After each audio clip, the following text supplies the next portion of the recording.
Who can touch like you or heal us like you do? We stumble and stray till you always get us through. Who makes all things new and comes to our rescue? Death, hell, and the grave they could not conquer. There is no God like you. Music from Kirk Franklin. Title of the song is A God Like You. Welcoming you to the Super Morning Show here on Joy 99.7 FM.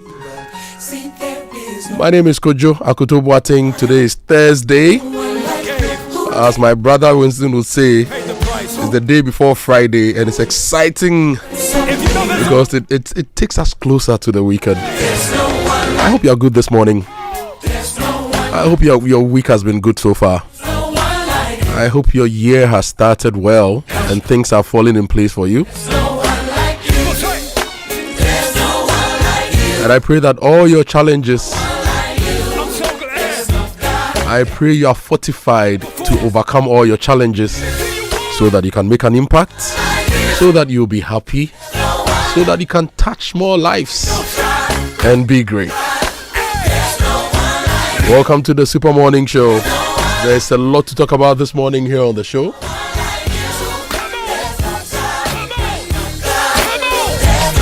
What's the issue to do with US visas? Is it that we cannot apply for visas anymore? We'll be giving you all the details on the new directive by the Trump government here on the show. And yesterday we discussed the NACCA issues. The Director General has apologized. What is the way forward? What structures must we put in place to ensure that we train and develop our human resources to meet our needs? We'll be looking at that as well. And the Vice President visited the Youth Development Ministry. She says that the youth are the future. We should focus on the youth. What investments is Ghana making in the youth to create jobs, to create opportunities, and to create the growth we seek? All that coming up here on the Super Morning Show. Plus, GPRT has been speaking. The Ministry of Transport has been speaking. Artificial shortage of vehicles. Transport fare hikes. How do we deal with this issue? Why must Ghanaians line up by the roadside every dawn, every morning, every afternoon, every evening to look for vehicles to get home?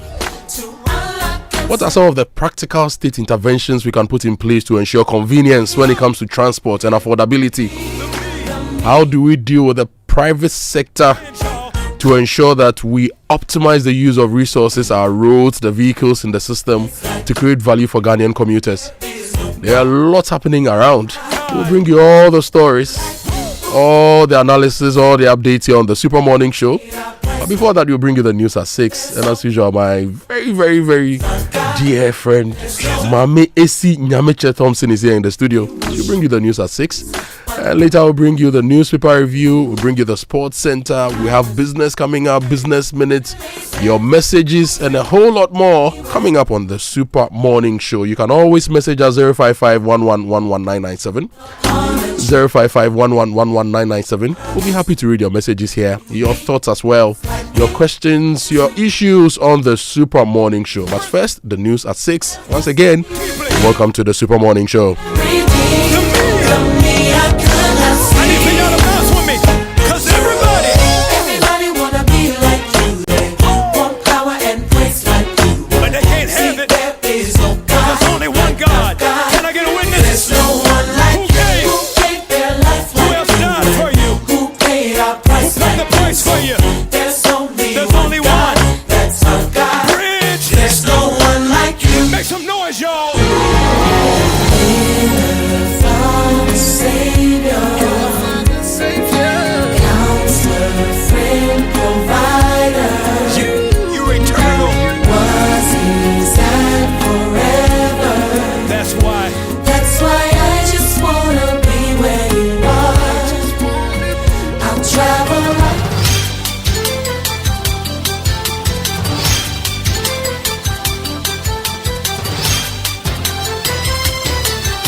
Hello, good morning and welcome to the news at 6.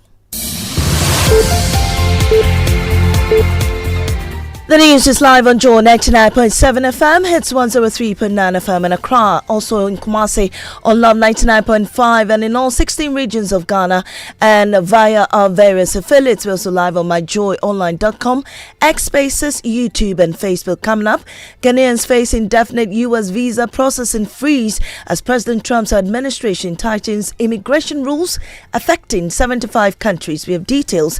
Meanwhile, lawyer for Ken Oforiatta criticizes Foreign Minister for going public with U.S. government position on Ken. Why the foreign minister would decide to put this in the public domain as if tomorrow Ken will be removed from America and brought down to Ghana? Sometimes. Also coming up in today's episode of our feature series, Roads of Peril, we are in Gomwa-Nyanyano in the central region, where years of neglect have left a key road choked with dust, turning daily travel into an exhausting ordeal. Yeah, Juma, 5 years. I've been driving from Kaso to Nyanyan for the past 5 years, and almost every week, something goes wrong with my vehicle. We are appealing to the authorities to fix the road for us. We have more as Kumasi residents demand action on major road projects to end traffic hell and spark growth. We'll bring you details on that in business. Banks warn push for drastic reduction in interest rates could trigger some shocks for the economy and the city. We've got details on the Joy Business Report. These and more with me, Mami Nyamiche Thompson. Stay for details.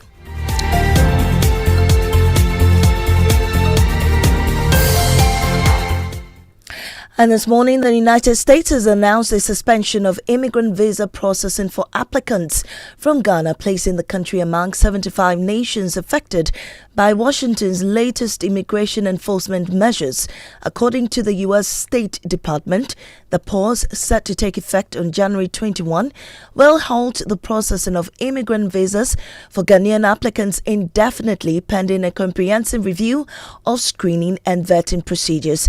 The move forms part of a broader effort to tighten the application of existing laws aimed at preventing individuals deemed likely to become a public charge from entering the United States. My colleague Daryl Kwal joins me in the studio with details of this immigration reform.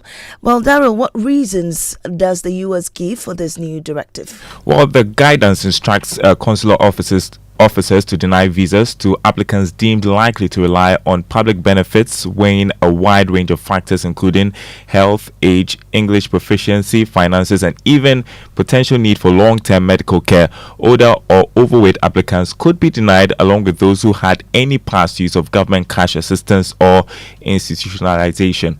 Well, Daryl, apart from Ghana, which other countries are on the list? So there are over 20 countries from Africa on the list, which includes our neighbors, Togo, Cote d'Ivoire, and Nigeria.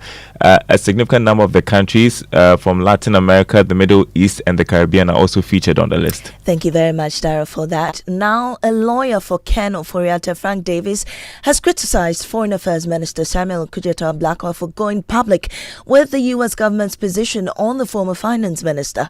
Okudzeto-Ablakwa on social media revealed that the U.S. ambassador to Ghana, Rolf Olsen, has assured that United States government will not stand in the way of Ghana extraditing Ken Oforiatta and Sedina Tamaklo Ationu. However, Frank Davis thinks going public with the information was unnecessary. Typically, authorities in the country where the person is located need to be involved before any lawful extradition order can be facilitated. So I cannot comprehend why the foreign minister would decide to put this in the public domain as if tomorrow Ken will be removed from America and brought down to Ghana. Sometimes from where we are now, we are not close to the extradition process yet. Not at all. That's a far yard and rope. We are not anywhere close. Well, let's head to the Savannah region now. Savannah Regional Minister Salisu Bey Awurube says traditional authorities in the Tuna area have softened their position following government's intervention over the detention of the body of the late NDC MP for Sola Tuna Kalba Joseph Truma Bayel. Mediation led by the Regional Peace Council and senior traditional leaders has shifted discussions away from monetary demands towards an amicable settlement of a long-running land dispute currently before the High Court. Before we hear from the regional minister, this is how his son, Richard Truma Bayel, explained the action. I spoke to the medical director directly, and he was the one who told me that he had received a call from the Solar chief who had asked him to not to release the body of our late father to us. And he said the mortuary man was as well also instructed not to release the body of our late father to us. But we do not have any confirmation, any letter whatsoever. I think it's embarrassing. It's embarrassing, that somebody who served, his people, served his country, and, he's been called to his maker. And we are having difficulty in performing the funeral because. Well, Regional Minister Salisu Bearobe says meetings have been produced or held and a consensus produced on the need for the family to withdraw the case out of court or sign an agreement to allow for an out-of-court settlement.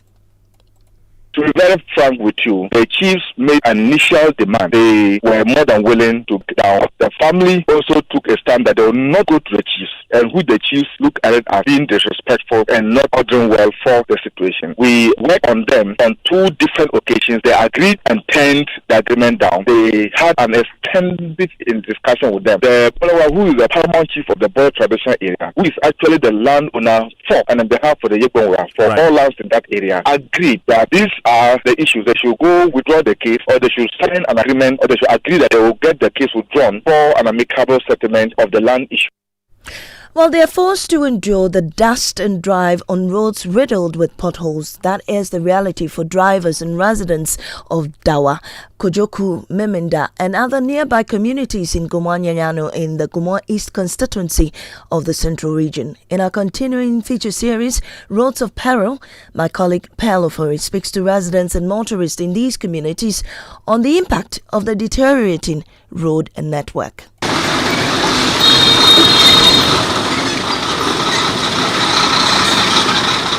In Gomwa-Nyanyano, dust has become a defining feature of daily life.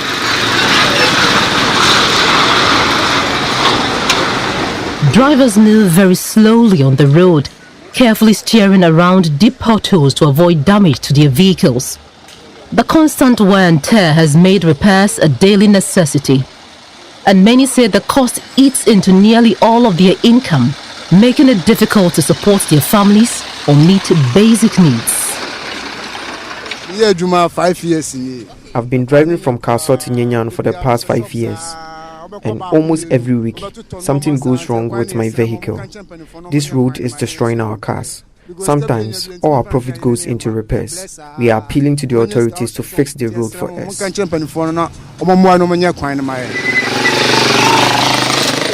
From Kef linked to Millennium Junction. From Nyanyano Kef to Millennium Junction and from Nyanyano Kef to Gomwa Fete, we have not seen any construction work on these roads. I've been driving since 1987, and this is how I've taken care of my entire family. I'm constantly spending money on spare parts because of the poor road conditions. But because of the nature of road, move to part one cedar. When you just one day. In Kumasi, residents are counting on government to pay attention to some 4 major roads projects that have been stalled in the city to ease congestion and open up the city for business. They also hope that the Sewa Road will be completed immediately to properly link Kumasi to the new regional capital. Erastus Asaridonko reports. The Sewa Road network, though a bit on the outskirts of Kumasi, is crucial because it links the new Ashanti Regional Hospital to the rest of Kumasi and the Ashanti region. This road is one of the main reasons why the hospital has not been operationalized. It will serve quite a number of people as a regional hospital for Ashanti region. We are really suffering on this road. We need quota. We are always servicing our cars. All of our properties at home have been destroyed. This is a short road. We plead with them to come fix the road. It is supposed to be the dualization of the Bekwai roundabout to link Santas roundabout. It has stalled for months, if not years. As you can see, they haven't completed the road, but it has been abandoned. They should fix it for us.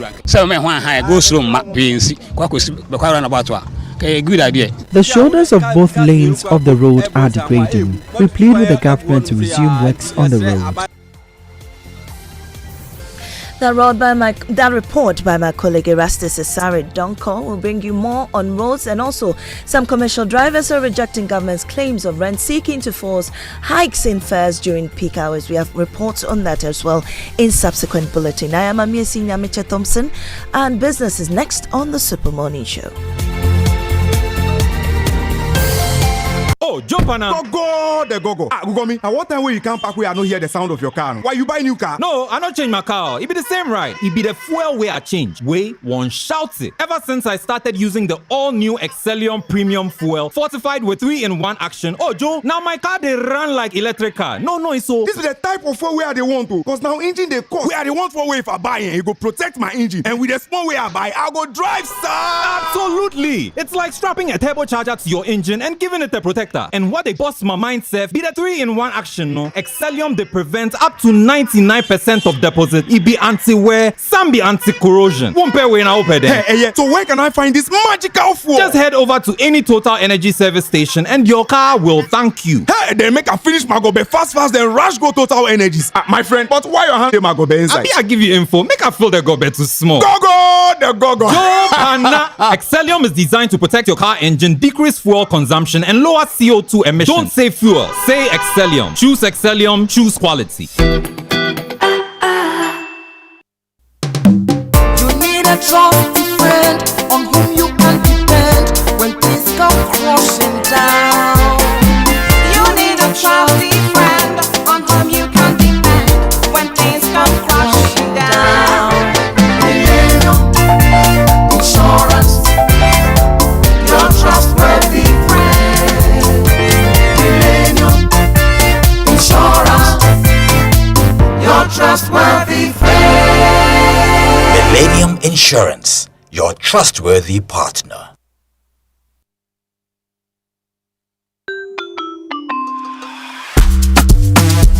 Brush,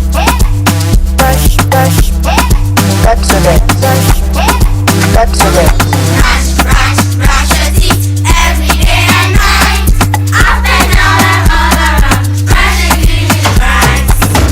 Brush your teeth. Brush your tongue and eye. Underneath and in between. Brush the germs away. Brushing gets more fun with your kids with the new Pepsodent Kids toothpaste. Give your smiles protection that lasts. Grab yours today from a store near you. This advert is FDA approved. For many years, we've been solving Ghana's water storage problems with quality tanks. Syntex tank. You know, it is strong, it's tough, and reliable. And now, we're in to solve the #1 problem when it comes to water carriage: our pipes. With the state-of-the-art machinery, Syntex is providing very strong, tough, reliable, high quality and durable pipes at a reasonable price. This is Syntex Pipes. With Syntex Pipes, water flows wow. I mean, If they carry water, no wahala. With Syntex Pipe, our water problems are solved. Syntex, are you strong? Are you tough?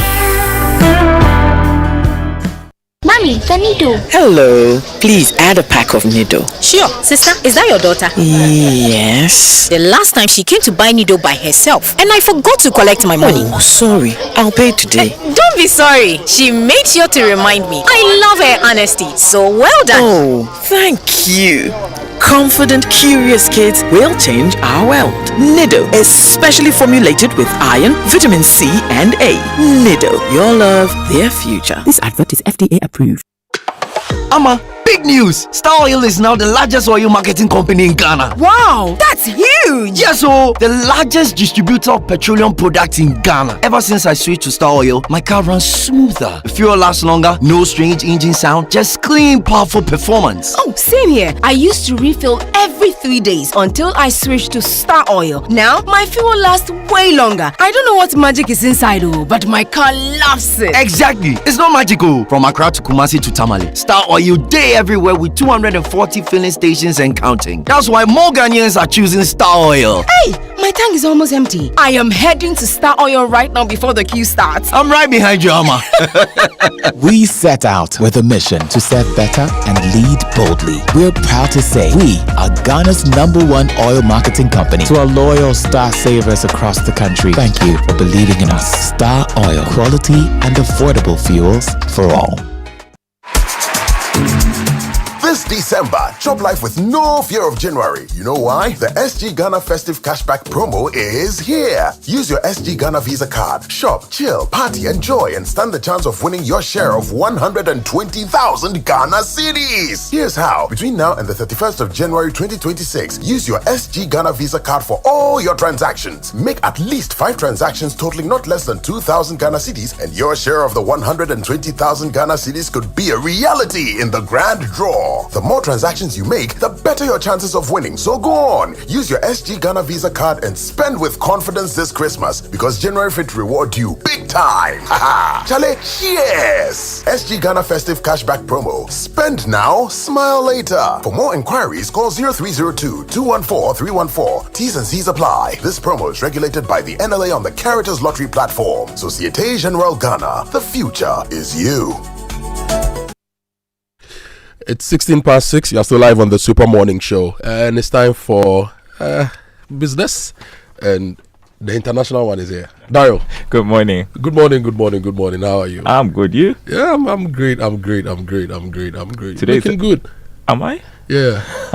All right. Today is Friday Eve. Friday. Oh. Thanks for the reminder. It's always comforting. It's comforting. Huh? Yeah. More per weekend, power. What is in the weekend? I don't know. I mean, just that thought that you're headed into a weekend is just enough to get you relaxed and all. Yeah. I never get to enjoy my weekends. I know that there's so many rounds you do during the weekend. So every day feels like a Monday. So when you get too excited about the weekend, I look at you. It's Friday Eve.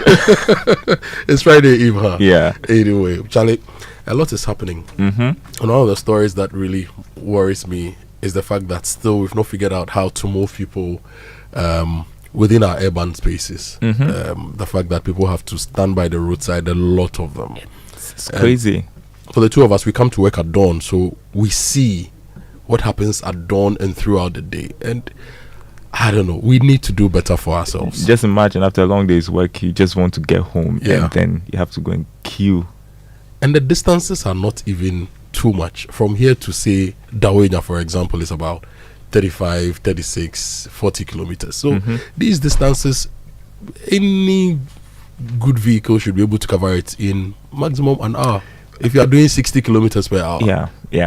But, I mean, we've got to admit we have a poor transport system in the country, and that needs improving. Yeah. I don't know where we start from, but yeah, Anyway. it's been like that for so many years. Yeah, and who are we giving the trumpet to? I hear the customs did some wild, how do I put it, arrests. Yeah, the story is bizarre. So what, drugs? Yes. So somebody had imported what is supposed to be ceiling fans, right? And in the cartons, in the containers, the boxes were just drugs. So the customs were able to detect that, and they've arrested the container, and they are investigating it. And I look at the quantity of drugs, and I'm like, wow. Just yesterday, we were talking about how weapons find their way into the country, and how that poses a threat to our security and safety. And there are a lot of drugs that are also coming into the country, and the customs at the port managed to get that. And I think it's a big deal. Yeah, it's a big deal. Yeah. Are we giving them the trumpet? Oh, we should. I absolutely agree. Yes. Okay. But before we do that, 6 a.m. news is brought to you by Total Energies. Total, we go the extra mile for you. Absa Bank Ghana Limited, your story matters.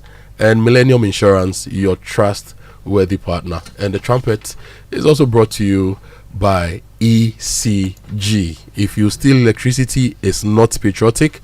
And if you know anyone stealing electricity, call 0302 611 611 to report illegal connections for 6% of the recovered amount as your reward. Okay, 0302611611 to report illegal connections for 6% of the recovered amount. And the Joy Business Report is brought to you by Omni Basic Bank, not just another bank, Safari Valley Resort, bringing you closer to nature. So our trumpet goes to custom officers.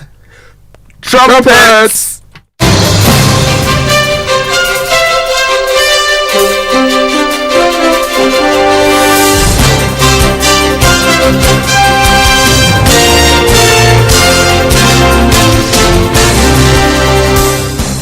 Hi, good morning. Welcome to the Joy Business Report. Coming up this morning, banks warn push for drastic reduction in interest rates could trigger some shocks for the economy and the city. Also coming up, private sector contribution to SNIT pension scheme hits 527 million cedis, highest in recent times, and signaling turnaround in operations for many businesses. Also, the Ghana Revenue Authority justifies rollout of artificial intelligence at the ports, insisting it's needed to improve tax collection. Details coming up.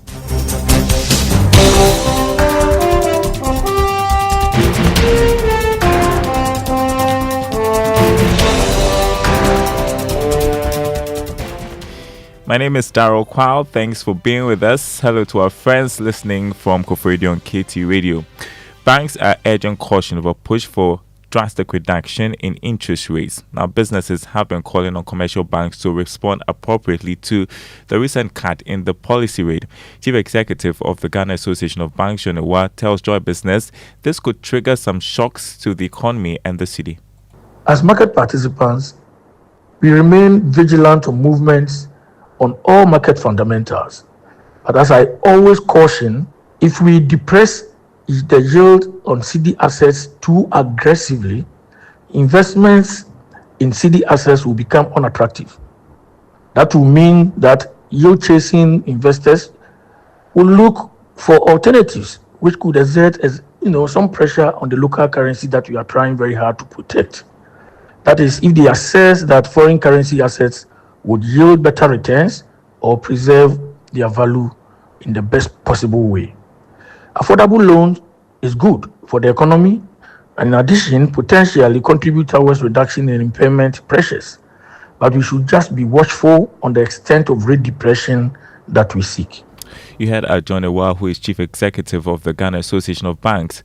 The Ghana Revenue Authority has justified the decision to deploy artificial intelligence at the country's ports. According to the authority, the new system will enhance efficiency and promote fairness in duty payments for businesses. Commissioner General Anthony Sapon spoke to Joy Business at a stakeholders engagement on the introduction of the new system in Accra.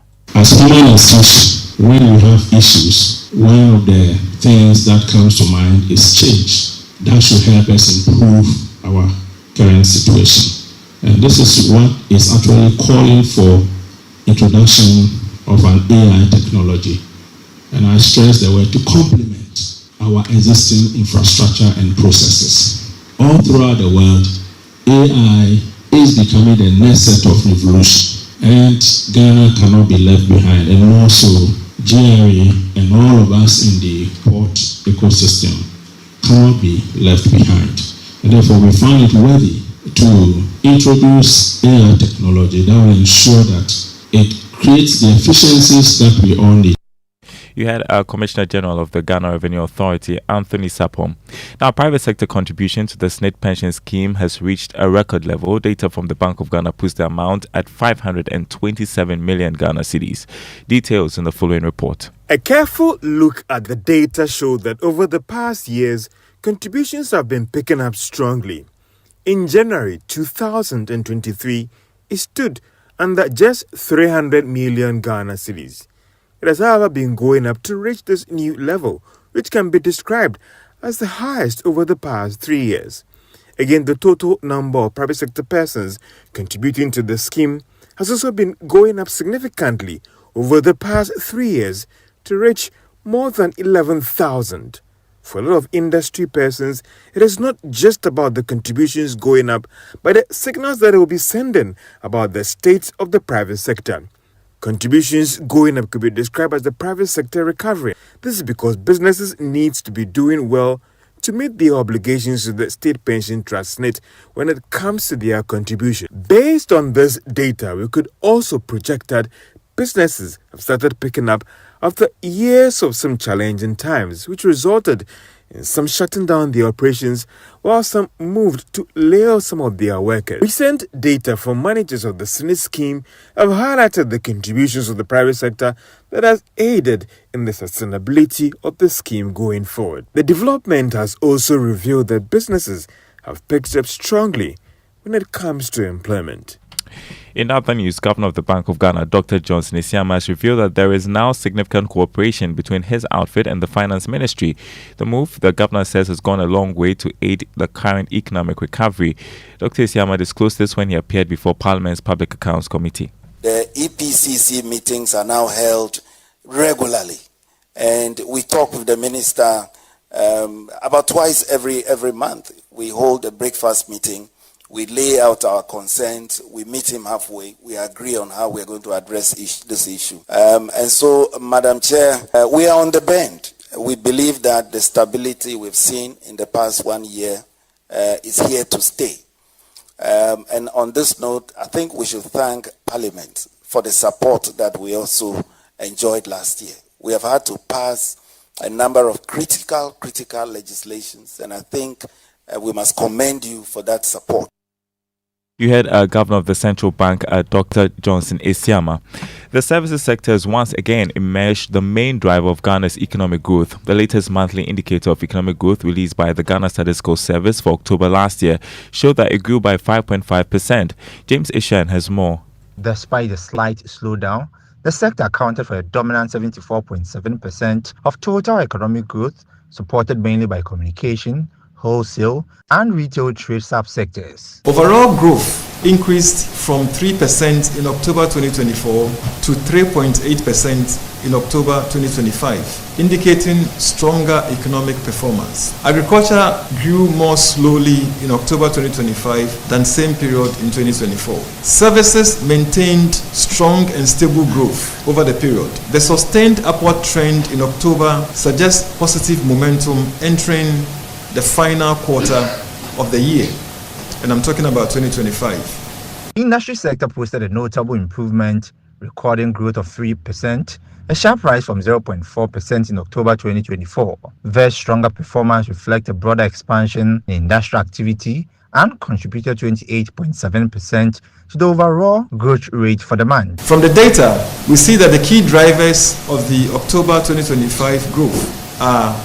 manufacturing growth, which actually strengthened industrial performance, communication, and trade. The October 2025 MIEG figures indicate a steady recovery in economic momentum, underpinned by resilient services activity and improved industrial performance, even as agriculture continues to lag behind other sectors. Next, the Federation of Associations of Ghanaian Exporters says it plans to fully take advantage of exports to the U.S. market after the country announced extension of the Free Trade Pact, the African Growth and Opportunity Act, by 3 years. Davis Kojo is the president of the association. As a country, independently, we have a policy, the 24 economy, the Ghana economic growth enclave seeks to expand markets. And with all this, continuously our exporters need to produce and look for alternative markets. So if AGWA has been extended for 3 years, like I see Mr. Benson talking about apparel and garments, which is very true. And we are just going to take advantage of this and make sure that we continuously produce, add value and export. Because if you look at the entire world, if you look at where Ghana is positioned, I think that 6 hours to Europe, we are there. And for us, if you take direct flight to the US, 12 hours maximum, you're in Dallas. So it tells you that it is a big opportunity for us and for us to our exporters to take advantage of it. You had a president of FAGE, Davis Kojo. Now, let's turn to Investor Eye. Have you ever wondered if insiders at banks and telecommunication companies could be involved in some banking or mobile money fraud? Well, today, cybersecurity expert and chief executive of Global Secure Solutions, Adam Glyman, shares how insider information contributes to fraudulent operations and how you can stay safe.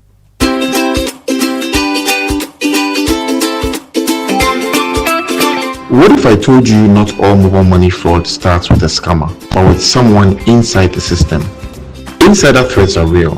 Telco staff can abuse access to internal systems to leak user or subscriber data to criminals, approve unauthorized SIM card swaps, or even siphon funds directly from your accounts. With just a few clicks, your mobile number can be hijacked, your wallet emptied before you even realize your SIM has been swapped. To stop this, telecom companies need to implement stronger internal monitoring systems, maintain strict access controls, and audit trails for every SIM swap request. All right, before we go look at the markets this morning, on the commodity market, crude oil dropped marginally to open trading at $64 a barrel, gold selling at $4,594 an ounce after losing $31. Cocoa lost more than $130 to open trading at $5,090 a ton. On the currency market, the dollar going for 10 cedis 98 pesos. That's what major commercial banks are offering their clients.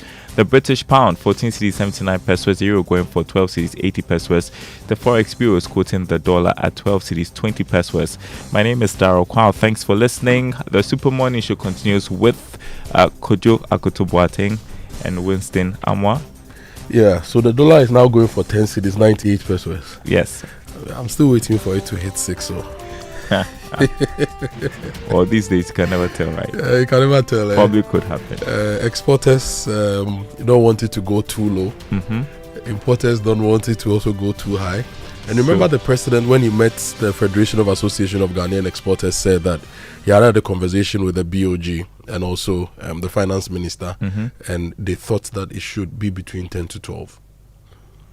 Yeah, so we are there, right? Yeah, so we are there. We are there. If it stays between 10 to 12 and it stays for the longest time, that's also good.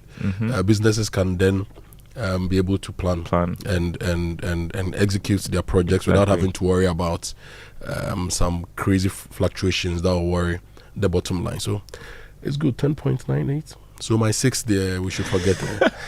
At least for now. Yeah. So that we can buy the machines and the tractors and the things we need, you know. For. Anyway, time for the inspirational song for today, and I have something new for you. Okay, I'm excited. From Catherine Dell. Something new from Okay, Catherine. So when you actually said you have something new for me, yes. I get it now. Yes. And here's the song, Something New from Catherine Dell. It's 6:33. If you just tuned in, this is the Super Morning Show. Welcome to the Super Morning Show. Something new.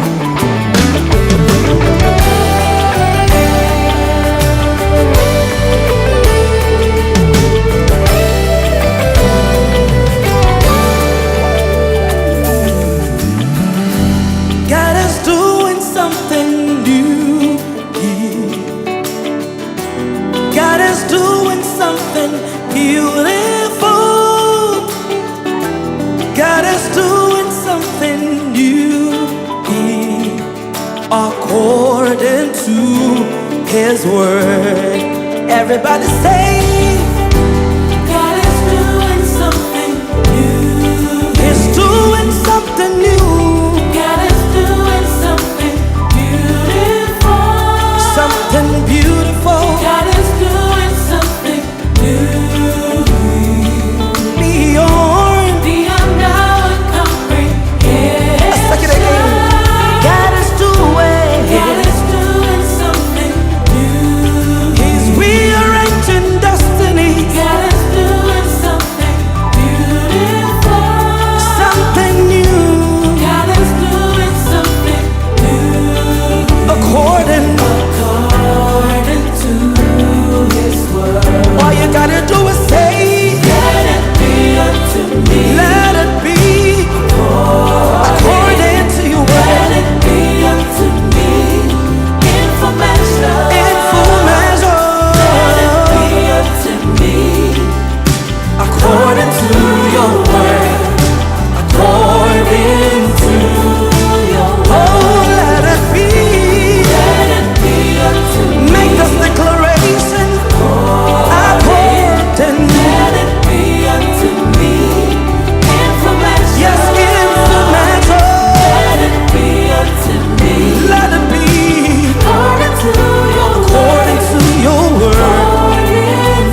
Music from Catherine Dell, Something New. Good morning, Kofi. Yeah, good morning, Kojo. How you doing? I'm great. Good to see you. Yeah, it's Friday Eve. I said it earlier and I couldn't help but laugh. Yes. We've added that to the Eves, A very important Eve. Oh, yeah, Friday Eve. It's very crucial, And it reminds a lot of people that, look, tomorrow is what you're looking forward to. So if you're looking forward to Christmas, you say Christmas Eve, New Year's Eve and everything. Okay, today is Friday Eve. So we look forward to Friday. How many more Fridays till the month ends? After tomorrow, I think you'd have 2 more. Yeah, 2 more Fridays. 2 more. Yeah, 2 more. About 20 more weeks till the month ends. Oh my goodness, this month just doesn't want to end. But it still would end some way, somehow. Yeah, it would end. So no problem at all. Anyway, let's get into our Drive Safe campaign. Yes, the Drive Safe campaign is brought to you by Joy News and the Multimedia Group and supported by Toyota Superior Quality, Imperial General Assurance, solid protection. Avoid all distractions, keep both eyes on the road and hands on the steering wheel. Be visible, drive with your lights on. That's how to ensure your safe arrival. And this morning, Drive Safe is run safe, exercise safe. I've noticed that some people go jogging at dawn, right? And usually they'll jog by the pavement or on the road because most places would not have proper pavements, right? And they wear dark clothes, black joggers, black t-shirts. Usually, what I've noticed, most of the people wear dark clothes. No reflectors. That's true. To enable drivers and other vehicles to see them. Please, if you are going out at dawn or in the night to jog in any of our cities and towns, try to wear something reflective so that vehicles can see you. Because unfortunately, you will jog on the road anyway because we don't have enough pavement for you to safely jog and enough recreational areas for you to go and do that. So please wear something reflective, okay? So that drivers in the night and at dawn can see you. We want to get to our destination safe, and we want to also ensure that you exercise in a safe way. So let's do this to help ourselves. Exactly. And we see them all the time. So please, this is a very important tip. Wear something that we can identify you. I mean, the reflectors are very, very important. So once we know, okay, there's somebody here. And they're affordable. They are sold all over. Yeah, go get yourself a reflector. Great, which means we can now learn how to say it right. Brought to us by Kingdom Books. At Kingdom, quality and affordability are their hallmarks. And Societe Generale Bank Ghana, the future is you. Something must be done. You say. So today's word is a bit of a revision. I mean, something we've learned how to pronounce before, but because we're still getting the pronunciation wrong, I felt that let's go through it again. S-A-Y-S. S-A-Y-S. What's any there for? So tell us. Says. No says. Not says. The first person singular, second person singular, say. The third person singular is says. Okay. Because it's say and you add as many of you say says. No. Says. So my pastor says, Kojo says, okay, not Kojo says. So he says. Okay. It's very simple. Okay. He says. So it's say says. Yes. Says. Not say says. No. Okay. No. That's not how you say it. Okay. So now that we know, please go out there and say it right.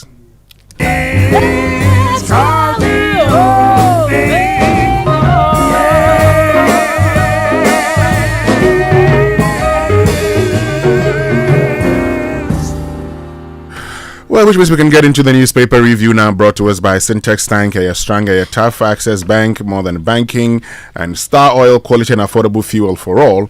Enterprise Insurance, your advantage. I'll start with the BNFT this morning. BNFT growth returns to industry as economy grows 3.8%. And this is really good news. GCB Bank hands over renovated dormitory to Tamasco.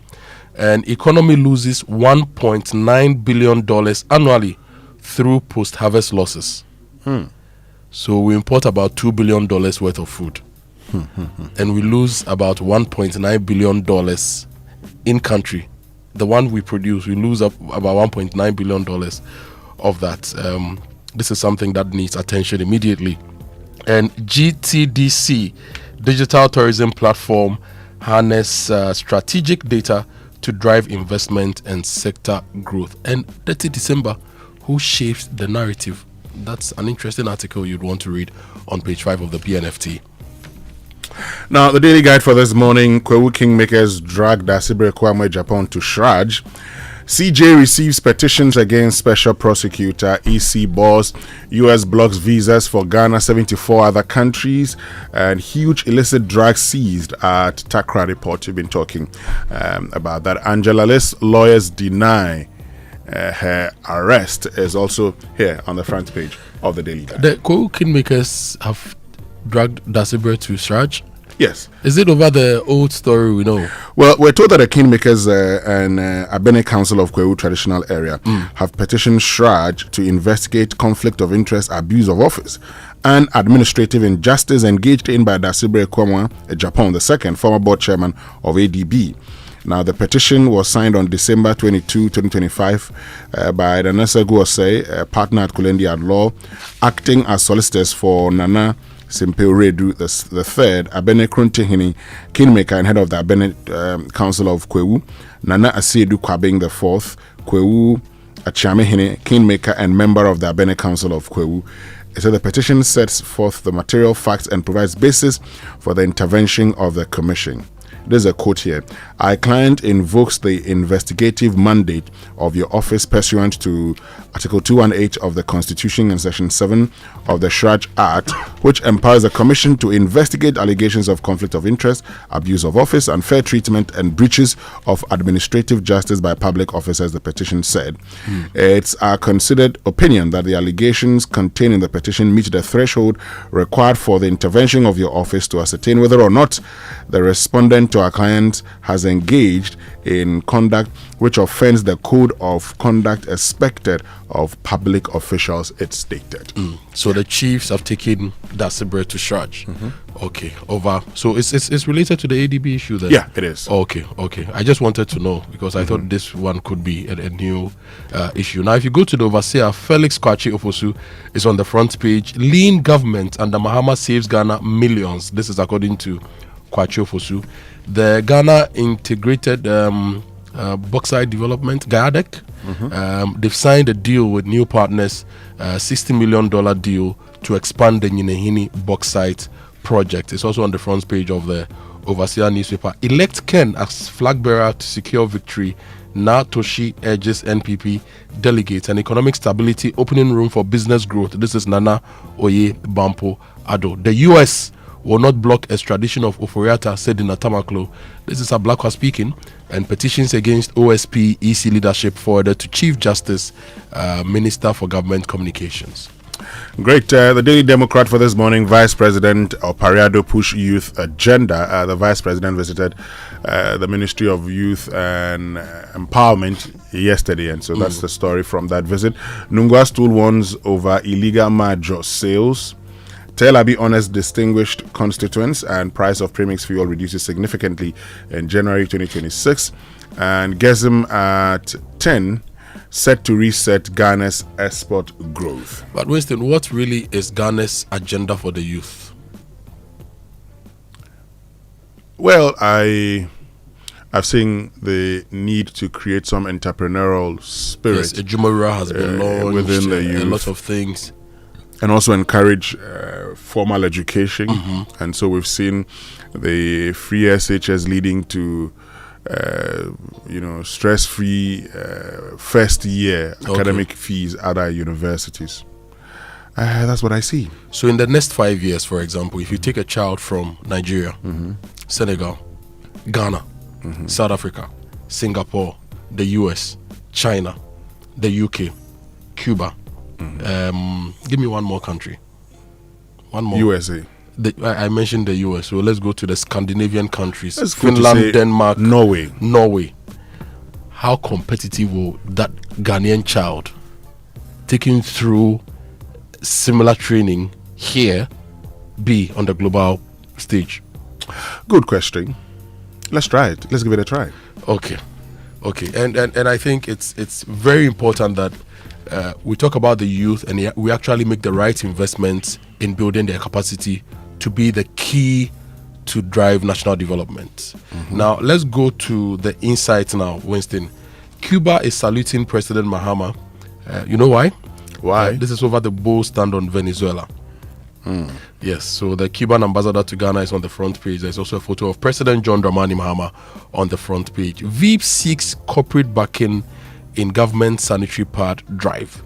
And yesterday there was also a story that the Ministry of Interior had signed an agreement with Ministry of Education to use the prison service to provide key resources that the Ministry of Education needs. One of the key things is a free pad program.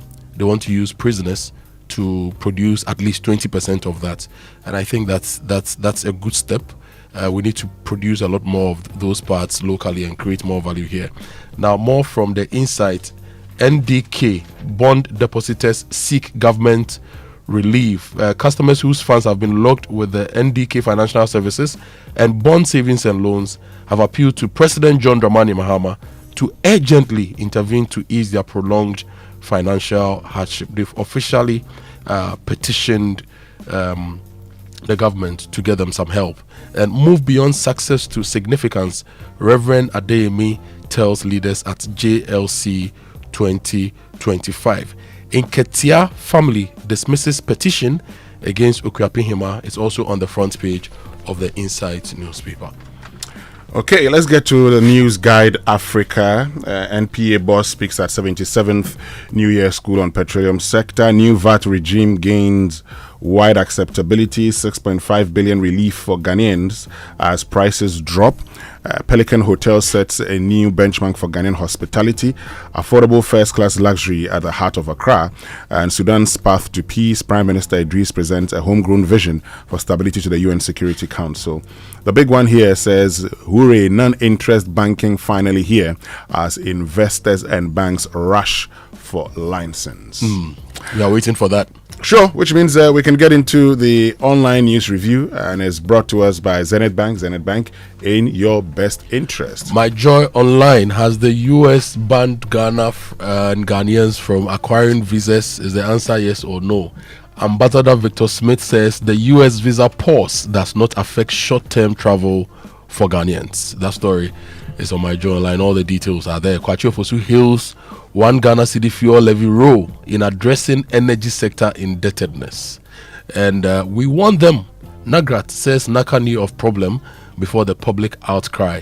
And Trump administration pauses immigrant visa processing for 75 countries, including Ghana.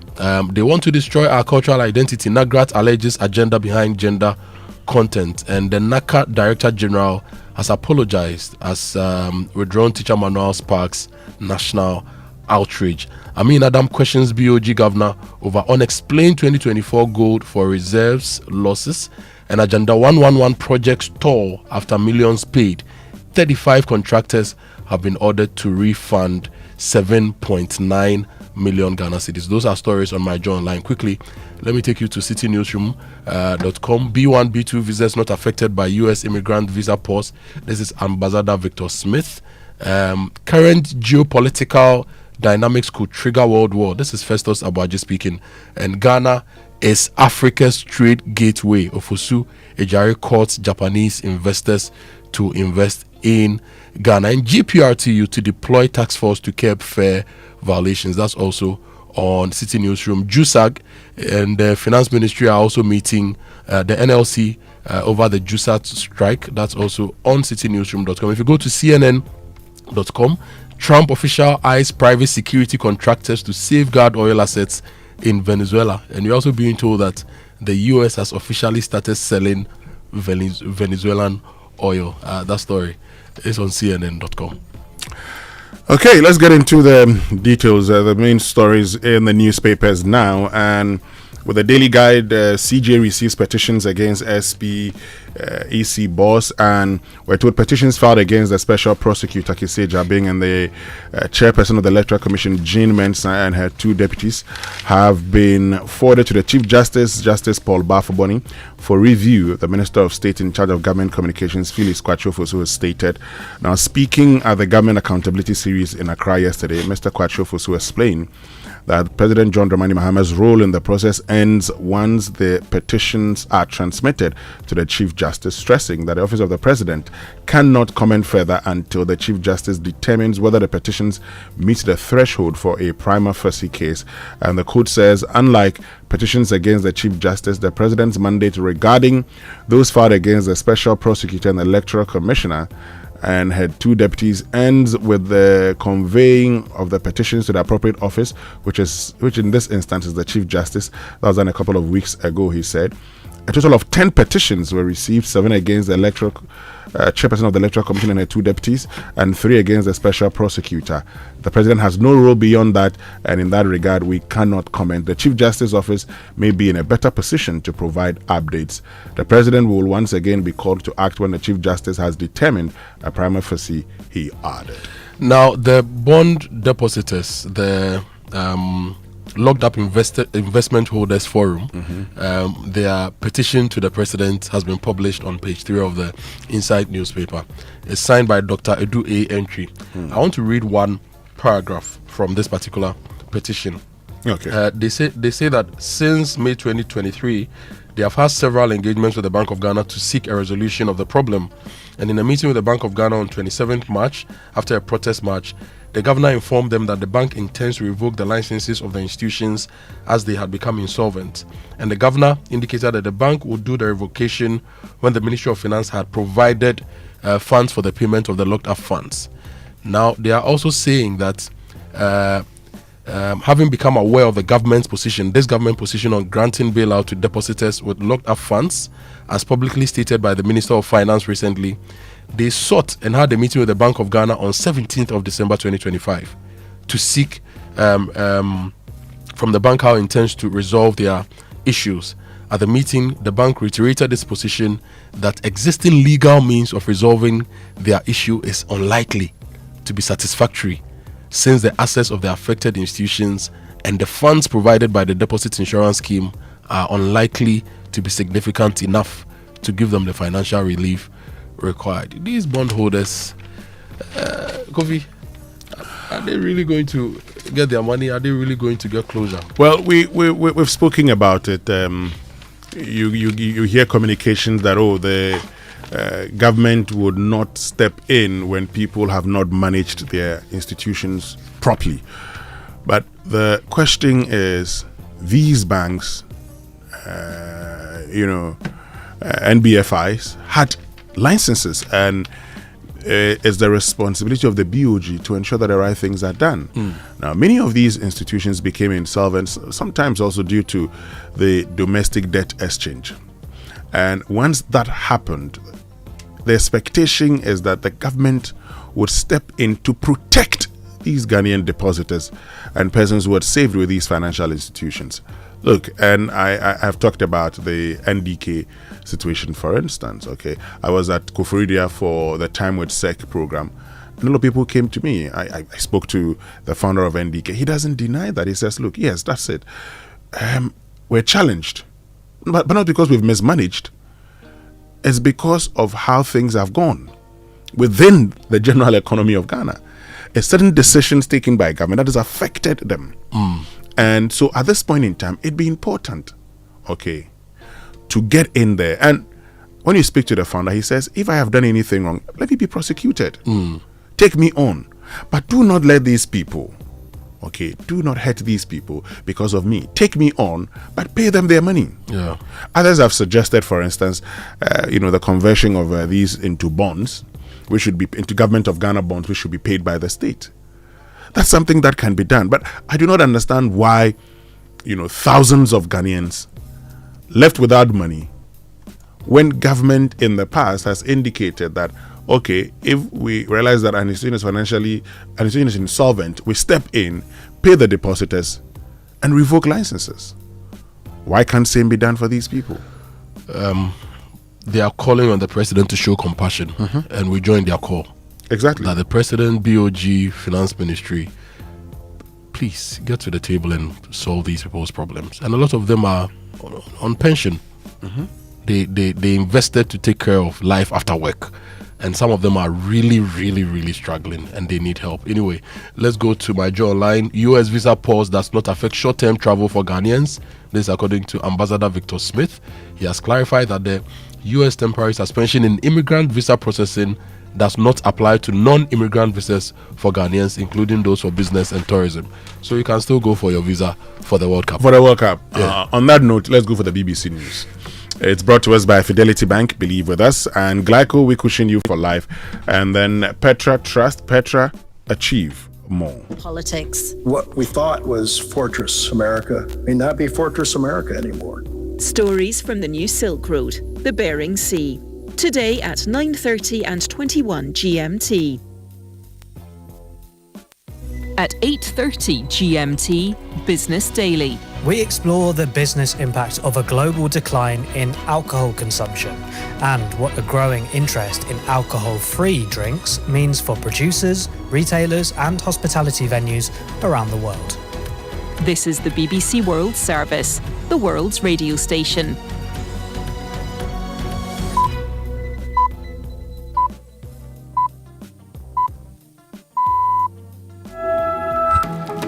Hello and welcome to Newsday on the BBC World Service with Ansoi in Nairobi and James Copnell in London. US President Donald Trump has said he's been assured that Iran has no plans to execute protesters, but he says he still hasn't ruled out US military action. We'll speak to an Iranian American who was formerly a senior member of Trump's national security team. Let's bury this decayed corpse of Islamic Republic. The tyranny and terror must end. Denmark's foreign minister has said there is a fundamental disagreement with the US over Greenland after talks at the White House. And we'll go live to Isaac Fannin, our sports presenter in Tangier. A sleepless night it's been for many in Morocco as the host nation celebrates its place in the final of the Africa Cup of Nations on Sunday. That's coming up after the latest world news. BBC News with Moira Alderson. The Iranian Foreign Minister Abbas Araghchi has said his government has no plans to hang people for taking part in protests. Speaking to Fox News, he said President Trump should not make the same mistake as last year when the US launched airstrikes against Iran in June. Mr. Trump had threatened to take very strong action should Iran begin carrying out executions. Lucy Williamson reports. While President Donald Trump has signalled a pause in any plan for military action against Iran, preparations for war continue across the region. Several countries have told their citizens to leave Iran. Mr. Trump's comment this week that help was on its way to Iranian protesters caused days of speculation over possible US military strike. But last night he appeared to press pause on that option, saying he would wait and see after being told the killing of protesters had stopped and that executions of those arrested wouldn't take place. High-level talks at the White House have failed to reach agreement on the future of Greenland. After the meeting, Denmark's Foreign Minister Lars Løkke Rasmussen said fundamental differences remained. Hours later, President Trump repeated that the United States needed Greenland. David Willis has this report. President Trump said acquiring Greenland was vital to the United States' national security interests. In response, Lars Løkke Rasmussen said the United States already had a military base on Greenland and didn't need to own the island in order to expand its military capabilities there. Troops from several NATO countries are due in Greenland in the next few days, and a working group is to be set up in an attempt to defuse the standoff. Technical problems have caused delays to polling stations opening in several parts of Uganda. A BBC team visited 5 polling stations in the capital Kampala hours after voting was due to start and found none were operational. They say the delays are down to the failure of biometric identification kits.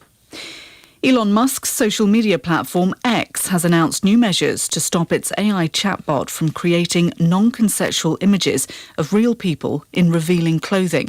There's been global criticism of the tool's generation of sexualised pictures of women and children. The new restrictions also apply to paying subscriber. Nick Marsh reports. Grok's so-called spicy mode allows users to virtually undress women without their consent. According to an internet watchdog in Britain, some child sexual abuse material found in other parts of the web had also been partially created using the tool. This function will now be blocked by X if local laws demand it. Until now, Musk had resisted making changes to Grok, labelling criticisms as any excuse for censorship. BBC News. 4 astronauts from the International Space Station are due to splash down off the coast of California shortly, after a medical issue prompted NASA to cut their mission short. NASA's Chief Health and Medical Officer said a lingering question over the health of one crew member, who hasn't been named, led to the decision to bring the team back a month early. 2 people have been killed after a crane collapsed onto a highway in Thailand a day after a crane fell onto a passenger train in another part of the country, killing at least 32. The latest incident occurred in Samut Sakhon province to the west of the capital Bangkok. Construction works in both incidents were handled by the same company. The BBC has obtained a leaked recording of the head of the Afghan Taliban, Hebatullah Akhundzada, in which he warns that internal divisions could bring down his government. A year-long investigation by the BBC Afghan service has found that 2 groups are competing in the Taliban leadership. Zia Sharia reports. The recording is part of a speech he gave in January 2025. They will raise such issues that cause disagreements within the body of the government. One will criticize another. So the system becomes weak and divisions increase. As a result of these divisions, the emirate will be destroyed and will simply come to an end. In a reply to the BBC, a senior Taliban spokesman said they'd never be victims of a split. In men's rugby union, Scott Robertson has stepped down as New Zealand's head coach less than 2 years before the next World Cup. It comes after a scathing performance review. The team won all but 3 of their games last year, but the results fell below the All Blacks' high expectations. There have also been reports of unhappiness among the players. BBC News. Hey, Andrea, challenge these days new level crowd. Where did you pass? Me, pass somewhere. I just switched for a better life. Hey. I switched for comfort. Look, your salary deserves better. Switch? Yeah. How do you mean? I switched my salary account to Fidelity Bank. Oh, okay. And that's my jackpot. I get higher loan amounts with lower interest rates, as well as personalized financial support. They gave me a loan to expand my side hustle, and the terms are just flexible. Wow. Your salary deserves better. Oh, my salary deserves better. You see the way you are smiling wide? Yes, I will switch and smile wider. Your salary deserves better. Switch to Fidelity Bank today and enjoy lower interest rate, car and home loan, personalized financial support, and a smile that lasts. Switch and smile wider. Fidelity Bank. Believe with us. If I believe with us, Fidelity. If I know I dey your side, Fidelity.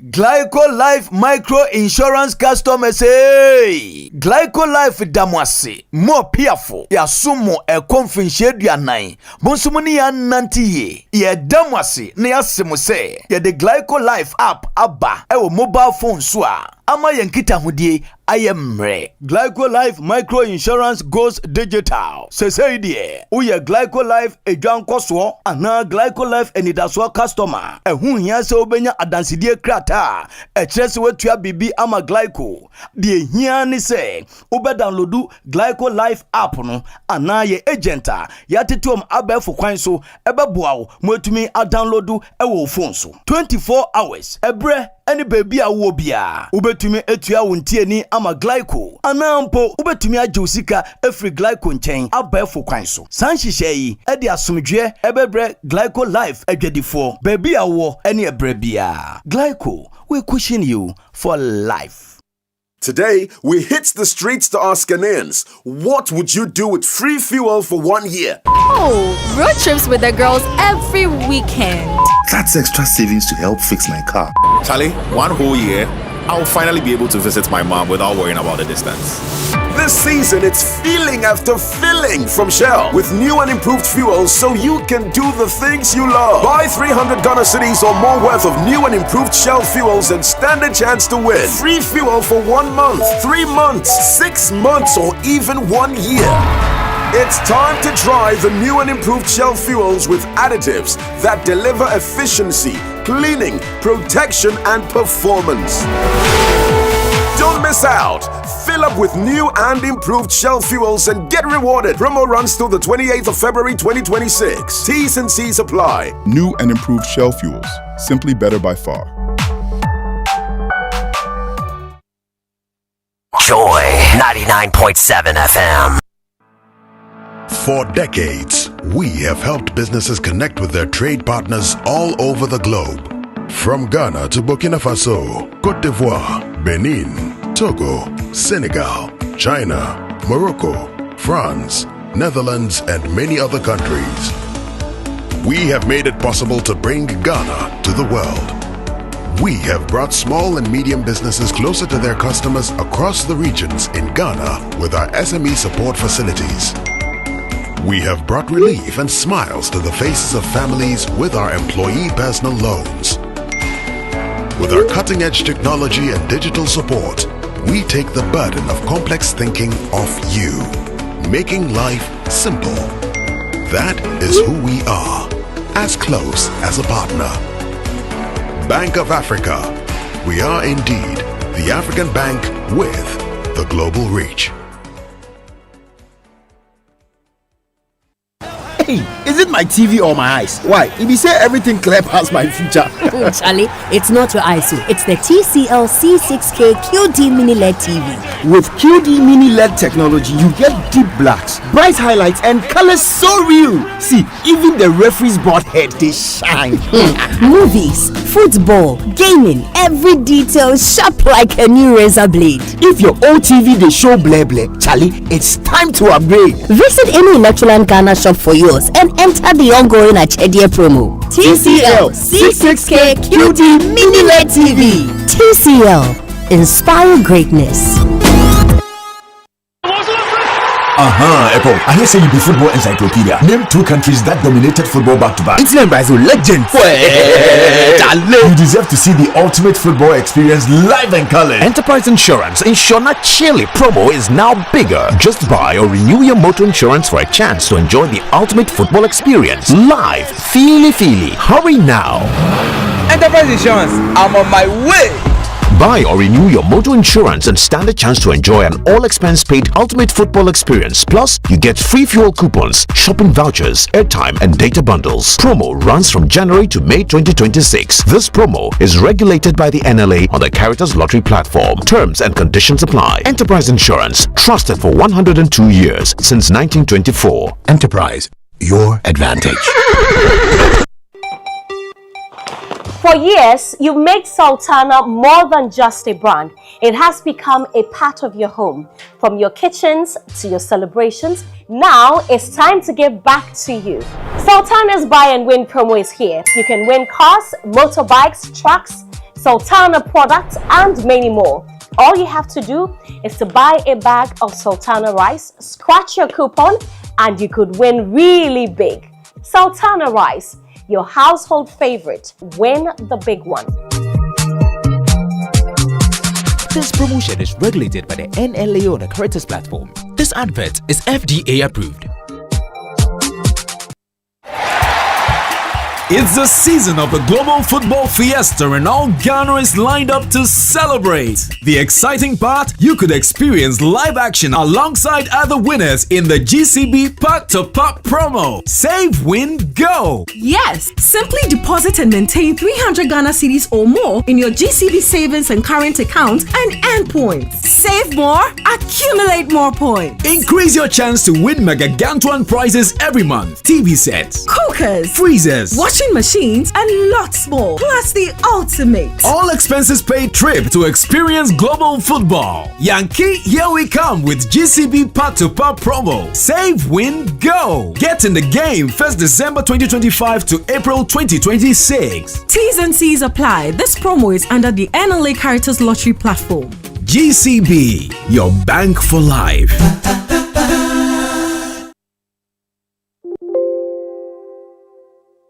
Coffee in your cup and Joy on the set. The Super Morning Show is always the best bet on Joy 99.7 FM.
so welcome back, and thank you very much for staying with us here on the Super Morning Show on Joy 99.7 FM. And coming up this morning here on the Super Morning Show. Operators do not go to the designated spots. They roam in the hope that they are creating scarcity to drive up prices so that they can engage in rent-seeking behavior. It is unlawful activity. That's Minister of State in charge of Government Communication, Felix Kwachofosu, talking about how commercial drivers are ensuring that they create artificial shortages to actually take advantage of of passengers. But the question is, so what's government doing? Now, they've actually presented government with an opportunity to solve a problem that has been with us all this while. What is government doing? But also coming up this morning as parts of our campaign on roads of peril, we go to Gomoa Nyenyano.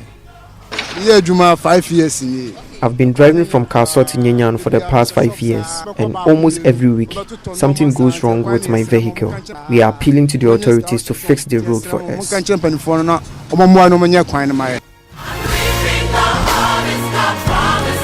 There you have it, the complaint about poor roads, and for many of the, dusty roads. Dusty roads. Yeah. And we know the solution. Why is it taking us forever?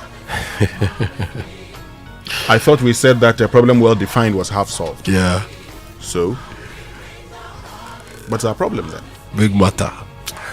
Anyway, this morning we're doing this with you, so get on to X, use the hashtag JoySMS. If you've ever used the Nyenyano Road before, why don't you share your experience with us on WhatsApp 055-1111-997 055-1111-997, and as always, would share your thoughts with the rest of the world. But hey, we all know that January can be very tough. We're in week 3, but look, not this time, because with the SG Ghana Visa Festive Cashback Promo, SG Ghana is giving you every reason to enjoy the festive season without worrying about the new year.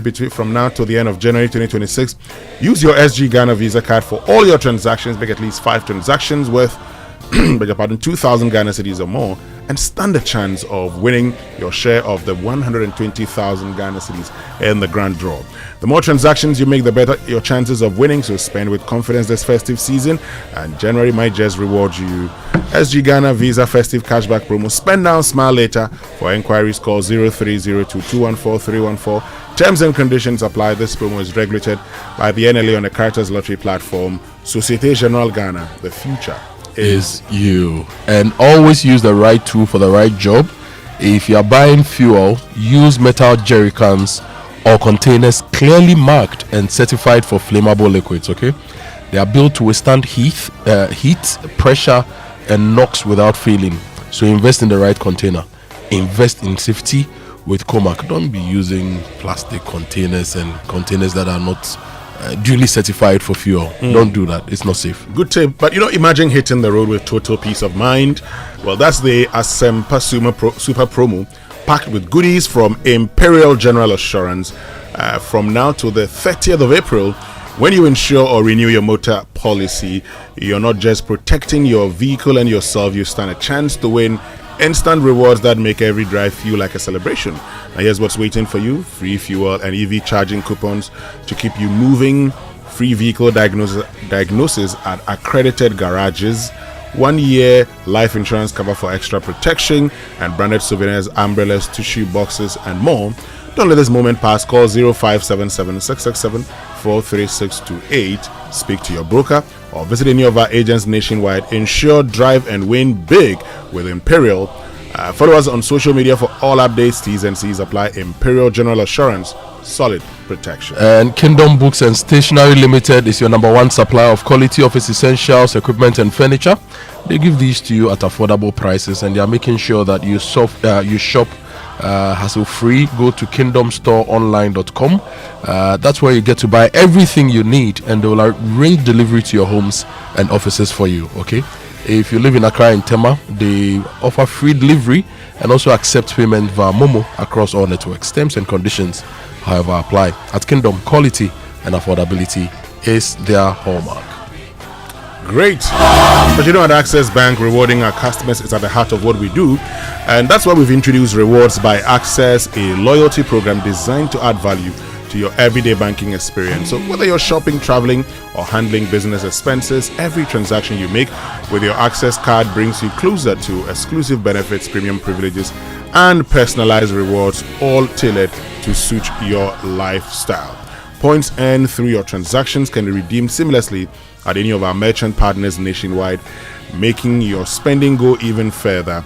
So whether you're a frequent flyer, regular shopper, or managing daily, family, personal, or business needs, Rewards by Access ensures you get more from every spend.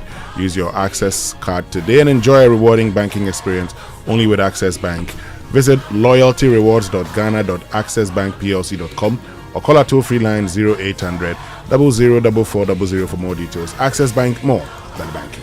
You know, this is one of the songs you can put on repeat and nothing will push you to change that. I just love it. Faithful. Yeah. It's a very, very good one. Very, very good one. You know, one of the big events that I look forward to every January is the Crystal Ball Africa event organized by AB and David Africa. Sure. Now, I don't know if 2025 was a good year for you and if 2026 will be your year of growth for your business. But one thing is that you should prepare for the year 2026. And how can you do that? If you miss out on Crystal Ball 2026, join over 400 business and policy leaders as experts as Crystal Ball Africa 2026 review the opportunities and how to take advantage. It's happening next week, Thursday, 22nd January 2026, Labadi Beach Hotel. Time is 8:30 a.m. to 5 p.m. and the theme is simple: the Africa opportunity. Time to take advantage. Time to take advantage. And you don't want to miss the chance to network and tap into new opportunities. Register now to secure your spot. Go to crystalballafrica.com. The sponsors are EcoBank, Labadi Beach Hotel, AGI, Kawamoka. Media partners are City FM and Joy FM. And this event is powered by AB and David Africa. Are you planning a trip abroad? Don't wait until you're stranded in a foreign country. Get covered with Glyco travel insurance before you fly. From medical emergencies to flight delays to lost luggage, Glyco has you covered every step of the way. Visit any Glyco Live branch or call 0555-305-547. Travel smart, travel protected. Glyco, we cushion you for life. Nungwa people, do you have water now? Spintex people, do you have water now? Or you're still waiting on Ghana water? I have a tip though. Get the 20,000 liter polytank from Syntex. Okay. Place it on a firm floor. Get the engineers to give you a very good concrete floor. Place it there, and then mount a stand and put a 2,000 liter polytank on it, and fix a pump to the 20,000 polytank. Okay. Whenever Ghana Water opens the taps for you, your 20,000 liter will fill up, and then it will pump into the 2,000 liter you've mounted up, and that will distribute water to your house through gravity. Yeah. Okay. I've done that in my house, so the water hardly flows, but your 20,000 liter always fills up, and it can store enough water to keep you going. Okay. Exactly. And so talk to Syntex today and get all the various sizes and all the colors of polytanks. They have different colors, different sizes for you. It's the polytank with a tortoise on it. It's strong, it's durable, and it's built to handle our Ghanaian weather, rain or shine. So talk to Syntex. Go to syntexgh.com, or you can call them on 0244-335-168 to buy now, or find one of their 400 agents nationwide. You can also shop online at syntexgh.com. Syntex tank, a strong, a tough. And have you heard about the incredible benefits of Excellium from Total Energies? Well, let me tell you more about this premium fuel with its amazing 3-in-1 power. Total Energies introduces Excellium new formula, the additive enriched fuel, with its powerful 3-in-1 action that cleans your engine, extends its life, and lowers your fuel consumption. Now, thanks to the cumulative effect of its anti-corrosion, anti-wear, and detergent additives, Excellium new formula also lowers your vehicle's fuel consumption while reducing CO2 emissions. Charlie, you will drive, sir. So experience the difference with Total Energies Excellium new formula. Choose Excellium. Choose quality. And we have a lot of your messages coming in this morning. I'll be reading some of them shortly here on the show. 055-1111-997. Just send your messages, we'll read them. This one says, good morning, Joy team. Please find out from the road minister when the road that links Wager Old Barrier to Kokrobite will be fixed. It's in a bad shape. And this message says, good morning, Joy. The Sogakope Lower Water Bridge needs urgent attention and repairs. Also, what's the update on the Saglemi housing project? This is from Kofi in Sogakope. Kofi, say good morning to somewhere in Sogakope for me. Somewhere. Yeah, somewhere in Sogakope. Yeah, Charlie. It's a nice place. Yeah, we have to go there. But the bridge too, they need to maintain it better, so that we can go to somewhere to do something. Somewhere in Sogakope. They are green. They are Wokpele and Fetri. Yeah. The green. No. It's one of the best I've had in this country. Yeah. This message is from someone in the Spintex area. He says, Kojo, we like your suggestion on the 20,000 liter tank and the 2,000 liter tank, but actually the water doesn't flow, and as we speak we don't have water. That's Kojo on the Spintex road. Yes. Samuel Nami is asking whether we can get somewhere in Sogakope to bring the Wokpele and Fetri. Oh, that can easily be arranged. That can easily Samuel Nami says please the order to bring it tomorrow.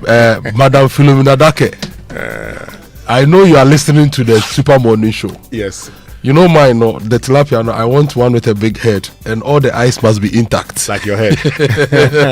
You want a tilapia like with the head like yours. And you have to drop 2 green habaneros in the soup so that I mash it and Anyway, last time I did my order nicely. Then Mama V got there and I told her that they should tell her that they should. Yes. Mama V went for my order. Yeah. So she had your food. And my food. Yeah. Somewhere to Sogakope. Nice. In fact, I know their phone number off head because we do here there. Yes. Now let me tell you about Omni Basic Bank and the opportunity to receive money with Omni Basic Bank. They have a fast, reliable and stress-free remittance service that makes receiving money from family, friends or business partners abroad easier than ever. Whether it's MoneyGram, Ria, Western Union, Transfers, World Remit or Unity Link, you can access your funds instantly at any of their branches nationwide. Make this festive season about love, convenience and peace of mind. Visit any of their branches today and experience the ease of receiving your funds from abroad. Call them on 030-708-6000 or 0302-758-555 or toll free at 0800-100-790. Omni Basic Bank at your service. And I remember that when I went to Kumasi recently, I saw that they had a new branch around Kejetia. Very, very nice new branch at Kejetia. Okay. So if those of you listening to us on Love 99.5, check out the new Kejetia branch of Omni Basic Bank.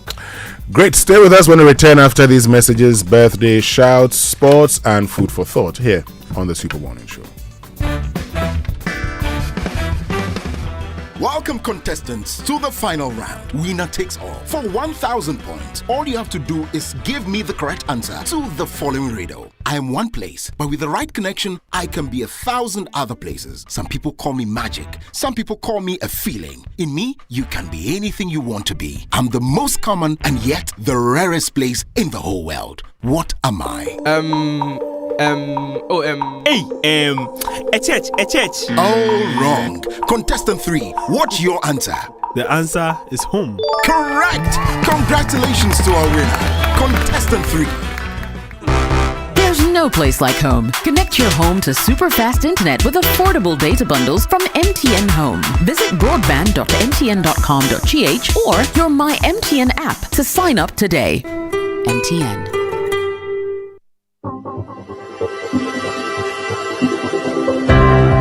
Ever wondered what else your Standard Chartered Visa card can do? It is not just for taking money from ATMs. Your Standard Chartered Visa card is the enjoyment card. Use it to shop at malls and supermarkets and for all your online transactions. Book and pay for that overdue vacation online and win fantastic rewards like airtime, Melcom gift vouchers, and a weekend stay at a plush hotel and many more. It is the enjoyment card. So next time you're about to make any payment, let your Standard Chartered Visa card lead the way, not cash. It is your gateway to secure, convenient, and rewarding payments. Visit the 360 Rewards website for more information. Standard Chartered, here for good. Every family is a team, and every player has a role. Mums and dads, siblings, grandparents, aunts and uncles. and even that one cousin who can't tell a foul from offside, but who always remembers your birthday. Even if you're far away, you can still score for your team. Send them money with Western Union. Cash pickup in minutes. Check it out at westernunion.com.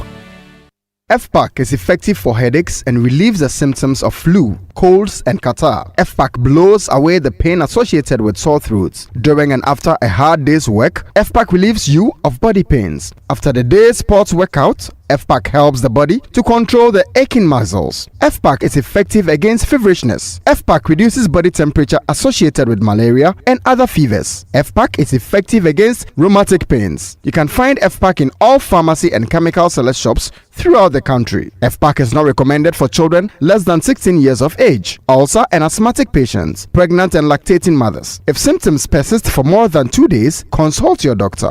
FPAC blows your pain away. FPAC Junior follows in the tradition of FPAC tablets, a trusted friend to relieve your child of pain associated with teething, catarrh, cold and fever. The good that FPAC does for you, FPAC Junior does for your child. FPAC Junior is for children between 6 months and 12 years. FPAC Junior blows your child's pain away.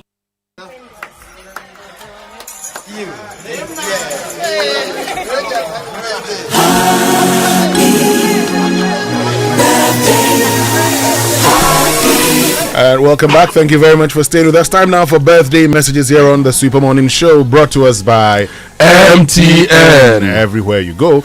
And Bank of Africa, BOA Pay from Bank of Africa offers a hassle-free solution for fee collection and other payments. Call us or chat Fafa at boaghana.com for details.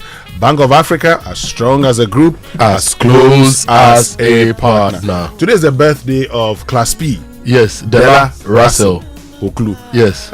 So Della, happy birthday to you. Someone should send her the food. Okay. Or our largest wife should send her wache. Great. Yeah. This one also says 80th birthday wish to Mr. Odemat, founder of Rana Motors. We wish him nothing but good health, happiness, Allah's mercy, and faithfulness in everything. It's from the staff and management of Rana Motors, BBC Industrials, and other subsidiaries. He's 80 today? 80. That's a milestone. Yeah, that's founder. a big deal. Yeah. May Allah continue to bless him, give him more strength and more wisdom to expand his empire in Ghana. And happy birthday to Hannah Araba, Opoku Jemfi, and also to Yawa Gomashi, Mawikwenya Yawa Gomashi, sister of tourism minister. Yes, pronounce the name well. Help me. Maukwenya. Yes. Yawa Gomashi. Only God knows. Only God knows. Yeah. It is true, because God knows she's also a very good Banku specialist. Oh yeah, yes, she's also a very good Banku specialist. Yeah, that one is true. Anyway, happy birthday to you. It means we can get into the sports center now. Yeah. Today's her birthday. Oh, okay. When I was there when she turned 50. Yeah. Anyway, the sports center is brought to us by MTN. Switch to MTN's eSIM. Download my MTN app to go SIMless today. Standard Chartered Bank. Here for good. FPAC blows your pain away. DSTV, your home of entertainment, and Western Union send and receive money around the world. And Senegal and Morocco are going to the finals. All the updates are coming up on Sports Center, the analysis, the team news, and the behind the scenes. More filler, and it's powered by Western Union. Well, Yellow Ghana, are you a business owner looking for a smarter way to keep an eye on your shop, restaurant, office, or warehouse anytime, anywhere? Well, MTN Business Eye is here for you. Keep your business secure anytime, anywhere with MTN Business Eye, the smart surveillance solution that gives you total visibility and control. It's powered by Wi-Fi, SIM connectivity, cloud storage, and solar energy. So your security never sleeps even when the lights go out. Enjoy 24/7 monitoring, real-time alerts, two-way audio, and reliable backup, all at affordable rates. Dial *5060# today and keep your business in sight always with MTN Business Eye. MTN is everywhere you go. Pharmacist Alex Afari has fixed one business eye on his farm, and he says now it saves him about 3 hours of sleep. Oh, because everything is being recorded, you can monitor everywhere. We need to go and get one. Yeah, but anyway, what are you dreaming of this year? If financial stability or freedom is your goal, now is the perfect time to start. Talk to Standard Chartered today, right now. Standard Chartered Wealth Management wants to work with you to grow your wealth and to help you to become financially free. And so have a discussion on wealth management and investment options to help you build a strong and diversified investment portfolio. Call them on 020-202-7682 and 020-222-0499. Email them info@scwealthmanagement.com, and you can visit them on the 4th floor of Standard Chartered or Pebia branch, or any of their branches to talk to them. Standard Chartered, here for good. Kojo, I'm here for the Joy Sports Centre. Coming up. Chasing Bukayo Saka down the line as that throw-in is played. Bukayo Saka here, overlapping run from Ben White. White's ball into the box, spilled by Robert Sanchez and converted by Victor Gyökeres. Victor Gyökeres ends his 4-game goal drought as Arsenal take a first leg advantage at Stamford Bridge in the Carabao Cup semi-final. But in Spain, the final whistle at the Carlos Belmonte. History is made for the first time ever. Albacete have beaten Real Madrid. Real Madrid are knocked out. yes, they were knocked out, Real Madrid, from the round of 16th stage by Albacete on Alvaro Arbeloa's managerial debut, days after the Super Cup final loss to FC Barcelona. You've got details of these and more to come, but later, there's only one place to start from.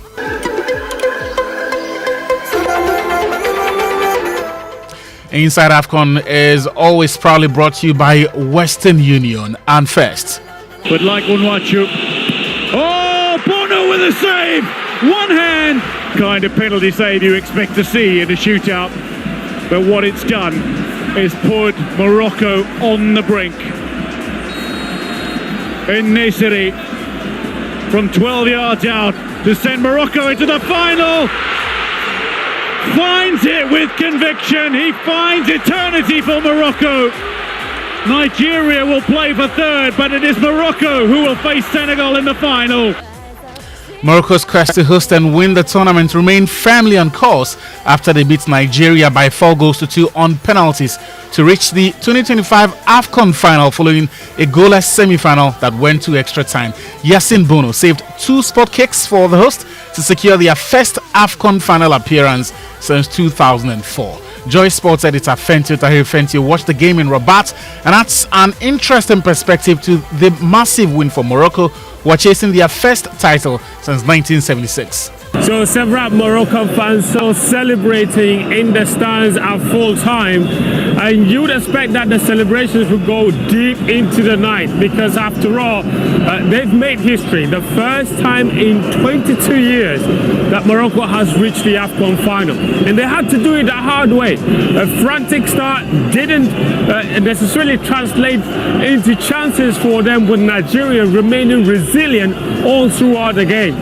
After 90 minutes, Morocco were definitely the better side, but chances were far and few in between, and in the end Nigeria took them all the way to the final, and they threatened to create history and upset the home fans. And Wabali was the hero 2 years ago in Cote d'Ivoire when Nigeria beat South Africa in the semi-finals, and he saved the first spot kick. But Yassine Bono showing his experience, saving twice of Bruno and Chukwueze before El Nesri stepped up to convert calmly for the winning spot kick. It really has been a tournament where Morocco has played some assured football, and they've gone on now 6 matches in this competition. They've only conceded 1 goal, and in the final on Sunday against Senegal, it's West versus North. It's all set here in this very stadium, where 68,000 screaming fans will be waiting for the Senegalese. From the Prince Abdallah Mole Stadium here in Rabat, Fentio Tahir Fentio for Joy Sports. Before the game, the Nigerians protested the appointment of Ghana's Daniel Lai as the referee, and the criticism continued afterwards. Journalists in Morocco believe his officiating hindered the team's performance. feel like the players gave their all, but of course the players played against 13 people, 11 on the pitch, the 12th man, which was the referee, to be very honest with you, and then the 13th man was the fans. I think the Super Eagles felt that fan pressure. I thought it was a bit disappointing, the outcome, but the performance wasn't surprising. If I'm allowed to say it, the officiating made it quite difficult for the Nigerians to express themselves. But they had the opportunity during penalties. That's where referees don't have any say. And in credit to Morocco, I know 1 or 2 words will be said about the officiating, but there's a way you play a football game. You play so well that you make the referee handicapped. He couldn't do anything, but I don't think we play so well to complain about the referees. Nigerian journalists speaking about the officiating in their defeat to Morocco. That win means Morocco will come up against 2021 champions Senegal. Sadio Mane, he got the better of Mohamed Salah for the 3rd time, scoring the only goal with 12 minutes remaining to send Senegal into their 3rd final in 4 editions. After the game, Mane paid tribute to his former teammates and the Egyptian team. To pay tribute to Egypt, of course, and as I always said, Egypt is for me the best ever team in Africa, and today they show it again. Wow, what a team. And it was not easy for us, and we expect that because it's Africa Cup and we're struggling, but we keep patient and from face to this great player, especially Mo Salah. One of the best players in the world, and of course he's always give his best for the team. Unfortunately for him today as well, but I just want to say this is part of football. Sadio Mane being magnanimous in victory. Now, the final between Morocco and Senegal comes up on Sunday, while Egypt will face Nigeria in the 3rd place match on Saturday. Nigeria have failed to win the AFCON and will not be going to the World Cup. Of course, Morocco and Senegal, both of them are on their way to USA, Canada and Mexico. Speaking of that tournament, if you are looking to go there and watch, well, there's only one entity that has got the integrity to get you your match tickets, your accommodation, inner city and intercity transports arrangements, your visa, and their name is Litina Travels. Give them a call on 0244 260 789 and make sure that whatever package that you're looking for, they will be able to deliver, be it for a group, be it for yourself. They have got the capacity to provide that for you. So call them or walk into their office at Alisa Hotel Northridge and secure your spot on this once-in-a-lifetime journey. Well, that's it for Inside AFCON, proudly brought to you by Western Union. Elsewhere, the Cameroonian FA president, Samuel Eto'o, has been hit with a 4-match ban and a $20,000 fine for alleged misconduct during Cameroon's 2-0 AFCON quarterfinal loss to host Morocco last Friday. He's reportedly seen making angry gestures over refereeing decisions in full view of the CAF president Patrice Motsepe. And Cameroon's Football Federation has criticized the ruling, insisting that the sanction lacks any explicit justification. Back home, Kumasi Asante Kotoko are going through a tough period in the Ghana Premier League, winning just 3 of their last 8 games. And the talk about head coach Abdulkarim Zito losing his job is beginning to gain ground. This run has sparked that discussion, but the team's comms director is Safuduku. He believes it is still possible for Kotoko to win the double. Of course, that is what we hope to achieve for this particular season, and I believe that it is still within our capacity and ability to achieve, except that things are becoming difficult for us. That is why we are doing all that we could as management to ensure that things are shaped up and then to be able to turn the fortunes of the club. As we are witnessing now, I don't think it's the best if you want to win the league. So honestly, we are not satisfied with the performance of the team so far. Kotoko's rivals, Accra Hearts of Oak, are expected to announce the appointment of Julius Emuna as the managing director. Emuna was the head of competitions at the Ghana Football Association, and on Wednesday he announced his resignation from that role, and we expect a confirmation of his new job in the coming days. So he is the man to replace Delali Anko Adiama, who is the outgoing managing director of Accra Hatzevok. Next to England, where Arsenal will take a narrow advantage to the second leg of the Carabao Cup semis after a 3-2 first leg win over Chelsea. Goals from Ben White, Victor Gyökeres and Martin Zubimendi saw the Gunners take victory at Stamford Bridge on Wednesday night. It was Liam Rosner's first game at Stamford Bridge, and he took responsibility for Robert Sanchez's mistakes. I think the first goal was disappointing. It's a team goal. It's not just not on Rob. I'm asking Rob to do things that he hasn't done before. I said to him before the game, and I made this really clear: when my players make mistakes, I'm accountable. That's on me. He made a save in the second half that was absolutely world class. That could have put us out of the tie. He will improve in terms of his understanding. Yeah, that was Liam Rosner speaking there. Real Madrid have also been eliminated from the Copa del Rey. They lost by 3-2 to Albacete. Winston, I know you love the Australian Open, and the parents are out for the early rounds. The defending champion Yannick Sinner meets French world number 94 Hugo Gaston in the first round in his bid for a third straight title at Melbourne Park. And the women's top seed Arina Sabalenka takes on French world card Tianchosa Rakotomanga in that affair. Carlos Alcaraz will play 79th Australian Adam Walton in the Spaniard's quest for the first Australian title. 10-time champion Novak Djokovic, he is also a fourth seed and was bracketed next to 71st ranked Spaniard Pedro Martinez for the opening round of the Grand Slam. We'll bring you more of this. In fact, you can find the full pairings on myjoyonline.com/sports. Thank you very much, Achu. But I hear people complaining about the referee. Why did Nigeria score a goal and the referee disallowed it? Did someone say Nigeria he disallowed a goal Nigeria scored? Nobody. Yeah, so he did his best. So your question is misconceived. No, so he did his best.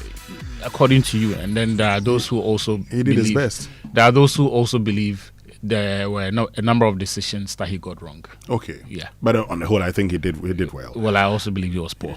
He was poor. Oh yes, the two can coexist. And he did well. He did well. Anyway, thank you very much, Achu Tamakolo, which means we can now bring you Food for Thought, brought to us by Roverman Productions. Be the difference. Uncle, good morning. My favorite about you said you got me cracking up this morning. He did well, huh? Yeah, he did well. He did his best. When you say, "Oh, the referee was against us," and I ask, "What did you score a goal?" and the referee said it wasn't the goal. Score. Asuma Nelson says, "Go with your own judge." Referee, go with your own judge or go with your own referee. Score. Your own judge into the ring. When you score, we all see it's a goal. End of story. You don't come back and say, "Oh, certain decisions went against me." No. Anyway, but West Africa versus North Africa for the finals. Yeah, not bad at all. Not bad. I think that host nation advantage may just help Morocco to win this. Well, when you consider the investments they have made, exactly, in this, anyway. We would be here. That's what I love about soccer. Because I don't tie myself down to any team. I can watch a game, any game, and have a lot of fun, no matter the results. Because at the end of the day, soccer wins, and that is all that matters to me. As long as soccer wins. Yeah, that's true. Well, Winston, on Monday, I told you that I intercepted the New Year broadcast by the principality, or if you like, the chief demon in charge of Ghana, to the demons under his command. This morning, fortunately, I can bring you the rest of the broadcast, or as much of it as time would allow us. Please do. As you will remember, we cut off at the point where the principality had just finished reviewing the year and was about to give the demons their mission for 2026. Let's take the broadcast up from that point. Okay. And now, fellow demons, here are the highlights of your mandate for 2026. Note them carefully, because any failure would be severely and ruthlessly punished. Are you ready? Remember, 2026 is our year of no surrender and no retreat. The year has begun with Ghanaians having a lot of hope. We cannot allow that to remain. Fortunately for us, Ghanaians give up too easily. And most Ghanaians are so soft that it does not take much to make them give up.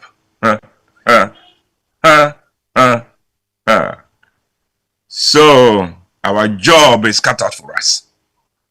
God, the Father, has blessed these people too much.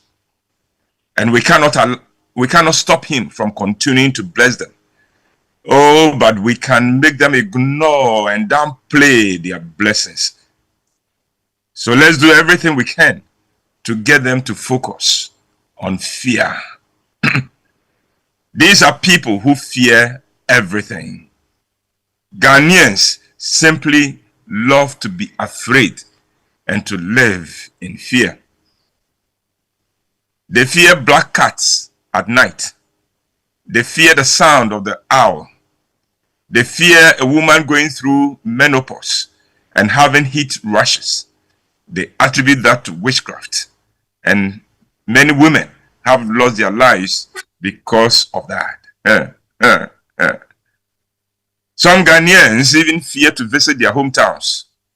They believe that the witches in their families operate only in their hometowns. Oh, I love ignorance. Some fear accepting gifts from their mothers-in-law and their elderly aunties. Because you see, in Ghana, the older you get as a woman, the more the likelihood that you'll be branded a witch. Ghanaians fear death and dying.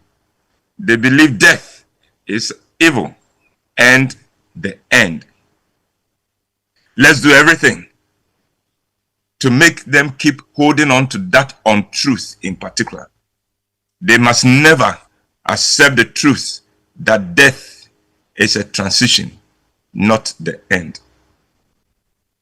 Now, thankfully, and if I believed in mercy, I would even have gone as far as saying mercifully for us, the very emotional and psychological makeup of the Ghanaian works for us. I am, of course, referring to the inclination of the Ghanaian to always blame someone or anything for his misfortunes or for whatever he deems unpleasant. Nothing is the result of natural causes in Ghana. I love it when someone dies in his 90s and the family look for someone to blame for his death. I love it when a Ghanaian lives above his means and still wants to believe that the witches in his family are to blame for his hardships and poverty. We should continue making the Ghanaian refuse to take responsibility for his actions, and we should continue fanning his fears. Ghanaians do not want to be told the truth in anything. They love to hear what they want to hear, namely, that someone is responsible for their woes and struggles in life. Let's continue to create that environment of suspicion and fear and the rejection of personal responsibility for their actions and choices. Okay. Let's continue to give them pastors and politicians who promote that kind of environment. As long as we can encourage pastors and politicians to tell the people who to blame for their hardships, no Ghanaian will learn from his poor choices and poor judgment. Now, a warning to you all. I've noticed that Ghanaians are working on their roots again. Those of you demons whose job it is to stop this must remember that the agenda for Ghana is to allow them to start, but never allow them to finish. Allow the Ghanaian to start a project, but don't allow them to finish that project. And you want to evidence, go somewhere near Osu and you'll find a hole that is a monument to our sources in this life. As long as you demons remember this game plan, there will be no problem.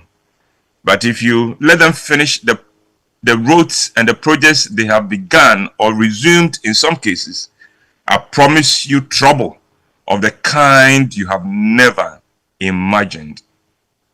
Now, I can't say that if a game would be entertaining and captivating, the beginning always demonstrate that it would be. So, we have a test case to demonstrate what kind of year we are committing ourselves to for Ghana. Listen up.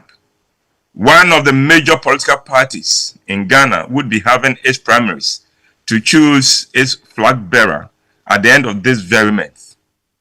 This particular party prides itself of being enlightened and very democratic, but you and I know better. And that is one thing about the Ghanaian that makes working in Ghana so much fun. The Ghanaian always thinks himself better than he really is. So, Ghanaians love to boast of how hospitable they are. But if you have lived with a Ghanaian family, you will see what a joke it is for Ghanaians to consider themselves hospitable. Ghanaians say they are peace-loving, and yet there is nothing peaceful about their politics, about their soccer. Remember how many people died some time ago in one particular May? And about their chieftaincy and land issues. How a nation with land guards as a career option for macho boys can describe itself as peaceful. It's more than I can understand, but I love it. It serves our purpose. And now, let me tell you our agenda for churches and Christianity in general in Ghana for 2026. Ghanaians are very religious, but they have very little fear of God.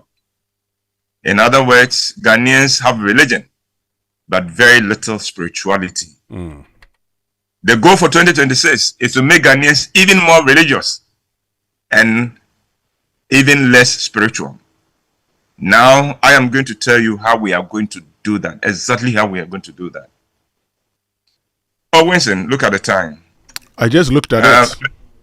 Let's pick this up, God willing, on Monday, shall we? No problem at all. I like the fact that, God willing, on Monday you would continue, because now you have everything, and so we look forward to that presentation on Monday. And the agenda for 2026 is only reminding us of our flaws as a people, and so it tells us the sort of people we are and why these demons can take advantage of us because of the things we do. I like the fact that we are very religious and less spiritual. That's true. Yes. So we live our religion in church. The Ghanaian you meet in church is very different from the Ghanaian you meet on the streets, especially when the light turns red. And the fact that we start projects and never finish. No, we don't.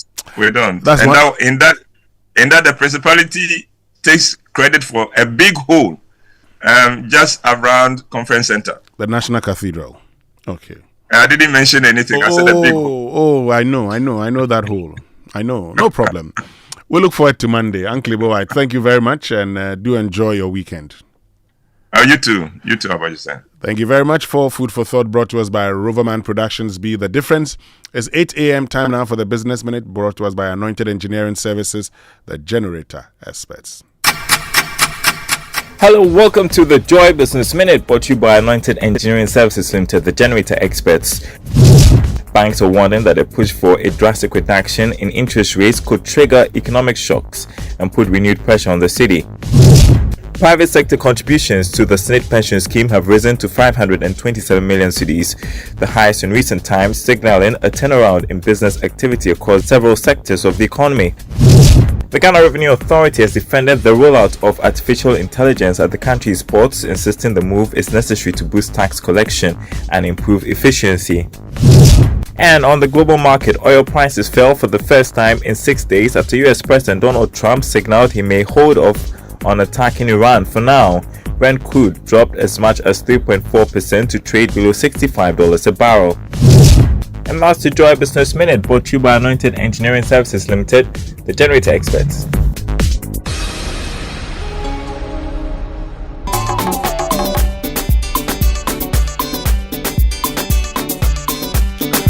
right, so welcome back, and thank you very much for staying with us here on the Super Morning Show on Joy 99.7 FM. Still to come this morning here on the Super Morning Show. Now, some of these operators do not go to the designated spots. They roam in the hope that they are creating scarcity to drive up prices so that they can engage in rent-seeking behavior. It is unlawful activity. Yeah, Juma, 5 years. I've been driving from Kaso to Nyenyan for the past 5 years, and almost every week, something goes wrong with my vehicle. We are appealing to the authorities to fix the road for us.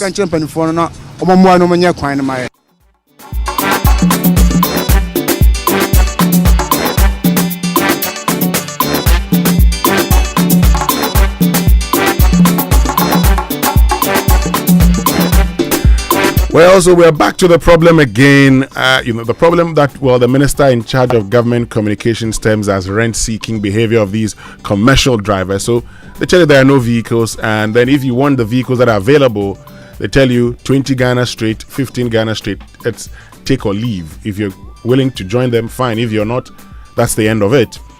And the question is, okay, so they've now presented the state and they've presented others an opportunity to solve this problem. How do we solve it? What are we doing about it? That's a conversation we're going to be having here on the Super Morning Show. And also, as part of our Roads of Peril campaign, we go to Gomwanyenyano this morning here on the Super Morning Show. Pelofori has been there. We'll bring the report to you. And if you've used that road, why not share your experience with us?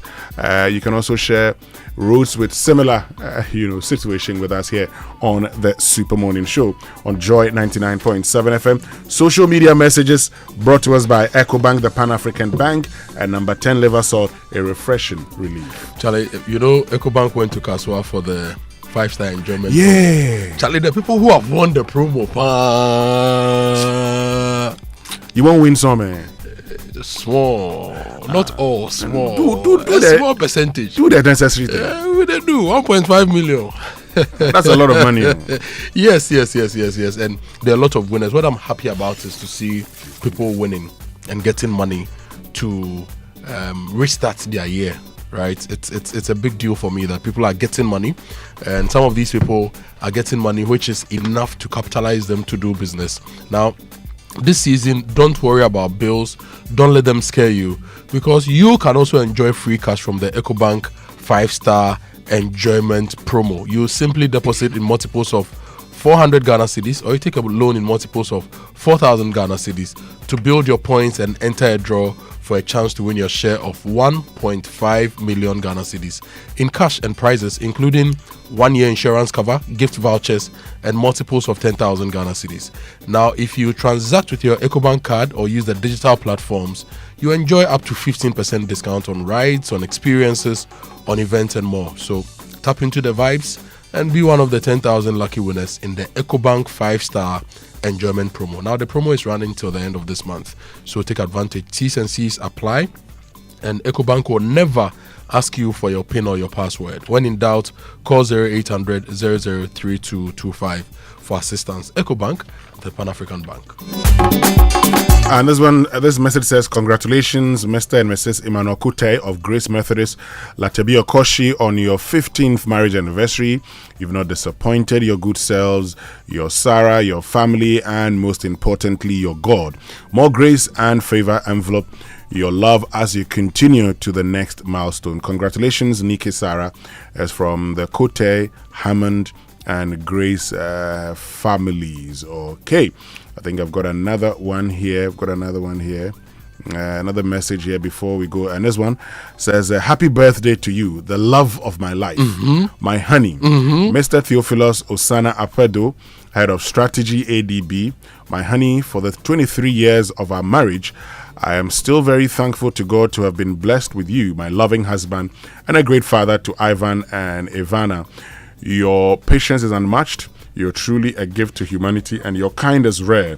Wishing you many more beautiful years ahead. Live long, my honey. I love you, I love you, I love you. Your sweet baby, Joan Yvonne Apedo, to you. Happy birthday to you, sir. And let me say good morning to Engineer Edem Ashibe. Oh, okay. Yeah, engineer. Yes. Good morning. Togbi. Good morning. Thank you. He said the suggestion of having a day feed tank, the 20,000 liter tank, the Syntex tank with a tortoise on it, it's a good one. Then you have the small overhead one which supplies water. So Charlie, go to Syntex and buy the tanks. The Nungwa and the Teshi and the Syntex people do that so that when Ghana opens, you fill up. And you use the small. Mm-hmm. So engineer, thank you. Good morning. And they asked Amoah too. Thank you. Kojo Jackson, good morning. How are you? And let's get into big stories now. Big stories brought to us by Telecel Connecting Energies, Lancaster University, Ghana, the only British university campus in West Africa, and Equity Health Insurance here for you. Of course, our focus is on your roads. We're still talking about the Nyenyan Road as part of our Roads of Peril. Perlo Fori has been there. She will share the report with you and get to have a bigger conversation about that. But also, how do we solve these, transport-related challenges? You've been complaining that, you go to the lorry stations and then you can't get vehicles.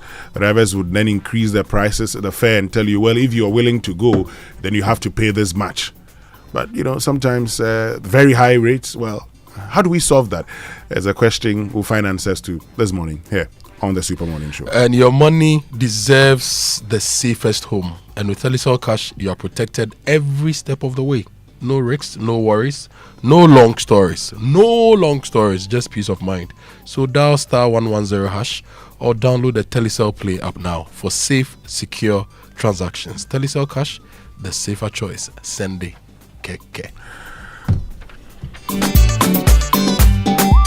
Well, Central University invites prospective applicants to apply for admission to the 2025-2026 academic year.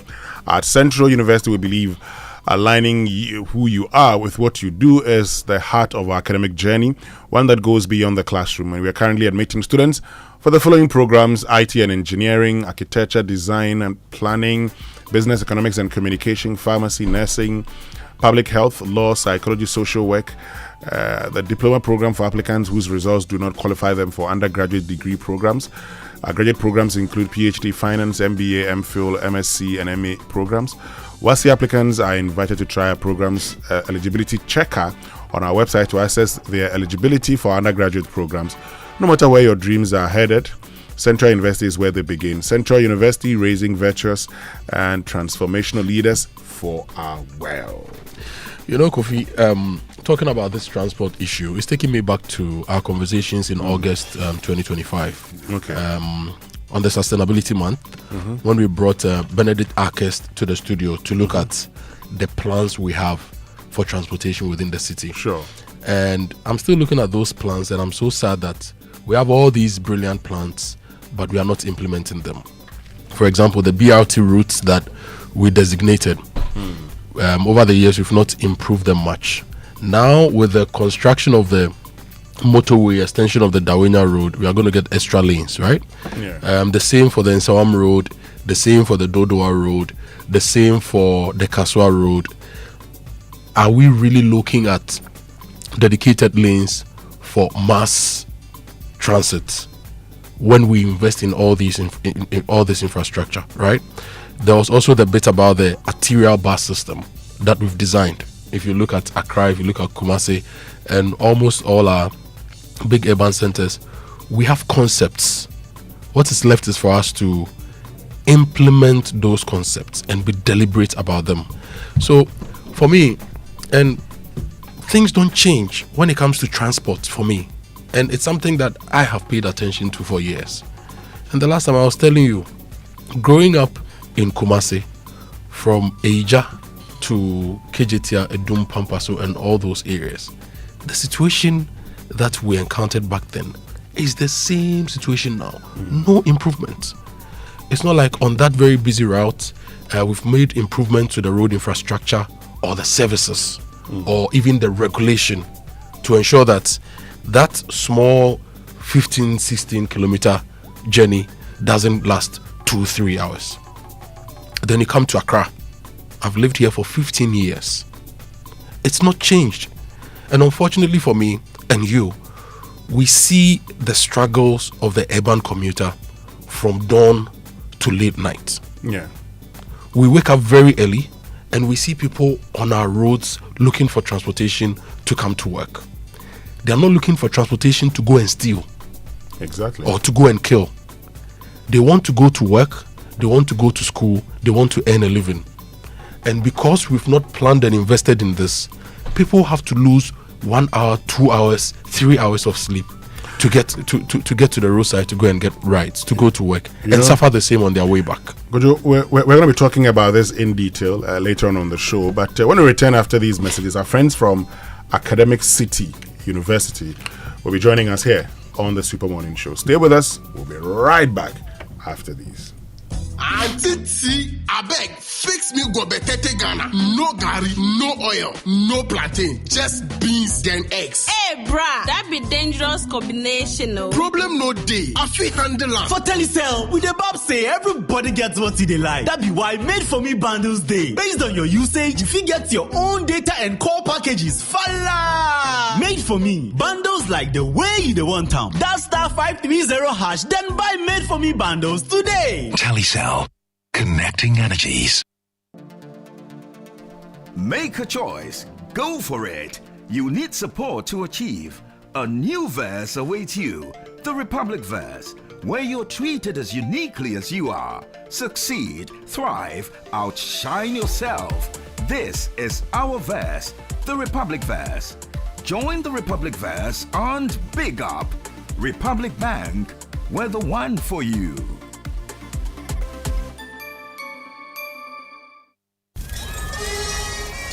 What if your insurance loved you back? Whether it's protecting your home, your car, or your business, Loyalty Insurance is there to safeguard what matters most to you. And because loyalty goes both ways, we reward your trust with unparalleled service, competitive rates, and benefits that grow with you over time. It's our way of saying thank you for choosing loyalty. So if you're ready for a partner that values you as much as you value your peace of mind, look no further than Loyalty Insurance. Visit us at www.loyaltyinsuranceGH.com. With us, loyalty isn't just a promise, it's our way of life. Loyalty Insurance, your loyal partner.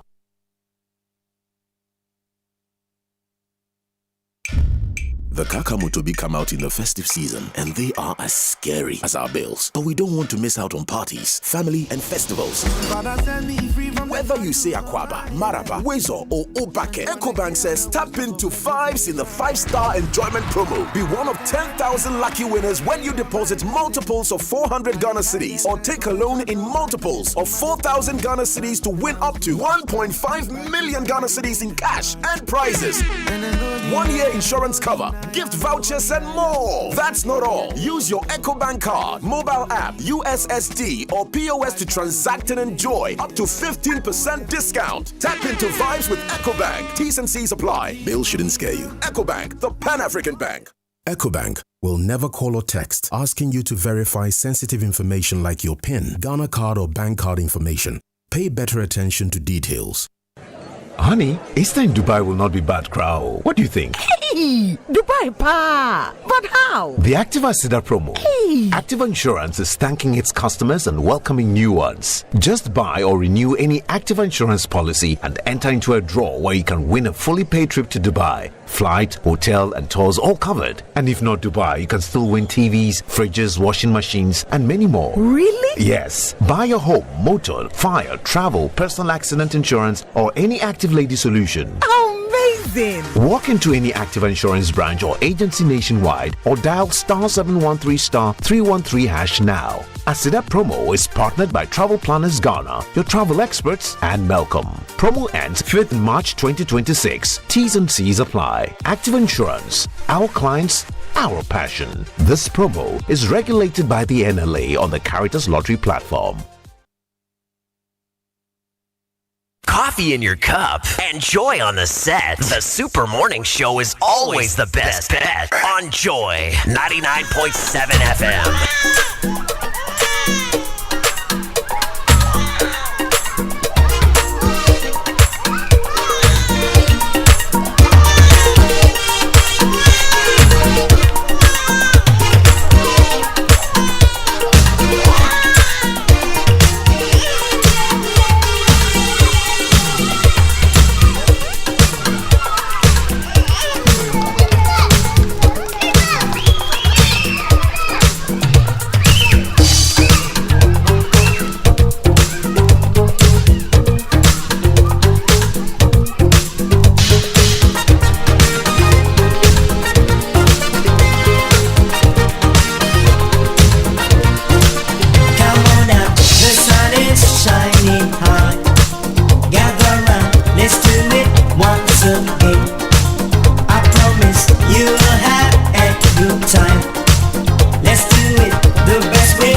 Sunshine music, let's come together to the limbo.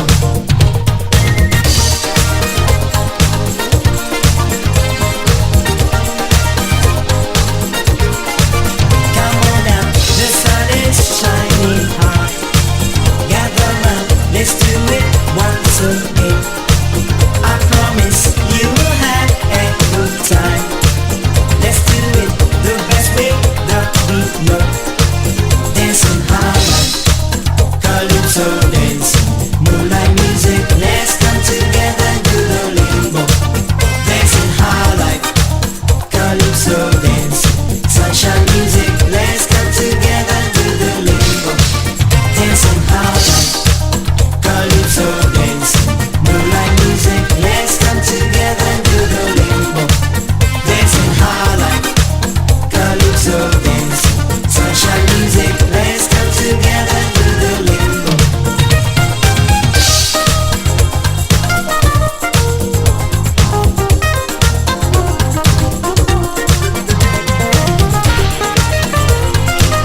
Joy 99.7 FM.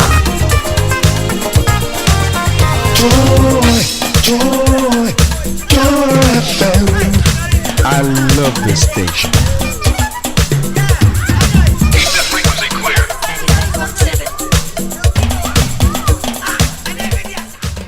Still live here on the Super Morning Show on Joy 99.7 FM. G-Man with High Life in G Major. And I told you before the break that our friends from Academic City University are going to be joining us. Lorna Korte is admissions manager, she's here. And Isaac Bayel is a student of Academic City University. Good morning, Lorna. Good morning, Isaac. Thank you very much for joining us. Good morning, Winston. How are you doing? Well, as you can see, God is still taking care of us. I believe you're fine. Happy New Year to you. Many happy returns. Feels good to be back here. Great to have you. Isaac, how's everything going? Amazing. How's the year been so far? The year's amazing so far because we've got a lot of high expectations, and then we have already kickstarted with like some good enthusiasm, and we are hoping for the best. Well, hoping for the best. So let's start the conversation now, and I start with you, Lorna, because look, WASI results are out. Parents are looking at tertiary institutions for the awards. Students are searching everywhere. What should they know about Academic City University that captures what makes this university stand out? So, first of all, good morning to your listeners, and I hope they're having an amazing morning as well. It's one thing to brag about the students you're producing into the job market, and it's a whole different level to hear CEOs or owners of companies say that, look, this person you've brought to me can run my organization for me, even if I'm not around. And these are fresh graduates from the university. So let me take it from this angle where we believe in two things: producing entrepreneurs and intrapreneurs. And there is a department on campus we call the Career Services Department. This is a place where students are taken through a series of workshops on how to answer interview questions, how to brand themselves, how to handle their social media platforms, doing the 5 seconds elevator pitch. And we crown it up with what we call the career service, the career fair, where we have over 40 companies coming on our campus to recruit from our students. And year in, year out, the feedback we hear is bring these students back to us so we can work with them. Some of them did end up getting employments from these organizations after or during their internship period, came back to graduate, and they went back. The beauty is these organizations are not just Ghanaian organizations, they are multinational companies. So we have students working in Amazon, in Apple, in Goldman Sachs, in GE, and it's a thing of joy to hear them give us these feedbacks. And we also have a department called the Tech and Entrepreneurship Center, where soft skills or ideas of students are nourished, polished, developed, and brought to life. So if you have a business idea, if you have an app you want to develop, if it's an innovation or invention you want to come up with, you have the space to help you nurture, polish up those ideas and bring it to life. And so there are so many interesting things going on, but in a nutshell, because I don't have too much time, but if I'm to coin it up or sum it up, for parents students to know they are getting value for the money. And one of the things that constantly comes up is what happens to my award after their 4-year stay. Okay, the we end position them to fit into the job market. I like that bit. So it's about the end result. The end You're result. sending your child to school because you want that child to be competitive globally. Exactly. And that's exactly what you get at Academic 100. City University. So tell us some of the programs that students should be excited about as they consider joining the university. So we have programs ranging from engineering, business, communication arts, informatics. We have master's programs as well. We're running some short courses, which can be seen on our website. But some of the bragging rights I keep shouting about is we being the first university in Sub-Saharan Africa to introduce programs like robotics engineering and artificial intelligence as a full-fledged undergrad program. Another program that I'm really eager for students to know and learn more about is the industrial and systems engineering, for those who are still not too sure of the field of engineering to go to. Then we have entrepreneurship as a full-fledged program on its own. Usually when students hear about Academic City, first thing they think of is that not an engineering school? But we equally have programs like the communication arts, where we have journalism and mass communication, as well as the advertising and public relations, and other business programs and informatic programs as well. Great. Are you currently admitting students? How can interested parents or prospective applicants take part in the admission process? So again, I say our process is very seamless. Yes, we are still taking admissions. We will completely close our portal for the intake on the 23rd of this month. That will be the last day we will be accepting any student into our second cohort of students for the 2025-2026 intake. And so for my family out there who are interested in applying, you can kindly call 053 101 2236. I take the number again, which is 053 101 2236, or visit our website www.acity.edu.gh www.acity.edu.gh. That's act.edu.gh. Or you can visit the website once again, pick up any of the contact numbers at the admissions portal side, reach out to us. You don't need to go to a bank or a post office to buy the form. Just tell us you're interested in applying. We'll share the details with you and push it from the back end. Oh, great. Yeah. Let me bring in Isaac at this point. And you're already working on an award-winning project that turns plastic waste into biodegradable packaging. Now tell me, how did Academic City help you turn that idea into a real solution, even as a first-year student? I think that's one of the amazing thing about Academic City University. So Academic City University doesn't have like, oh, you are a new student or you are an old student, you are supposed to start taking action or solving problems when you are in level 400 or 300. Immediately you come into Academic City, the environment alone kind of motivates you to like do something great or to have an impact in your community and stuff. And then the staff, from the president to the bottom, like to like all the staff in the school, they are really motivated to like push your project from the idea stage. They don't really care whether it's going to fail or not, but like they just keep pushing you, supporting you, encouraging you, and then giving you the platform to fail and then learn better and then adapt fast. Great. So let's talk about systems. Let's talk about systems at Academic City University, because as a new student who received funding and recognition for innovation, what support systems at Academic City have helped you build confidence and entrepreneurial skills so early, Isaac?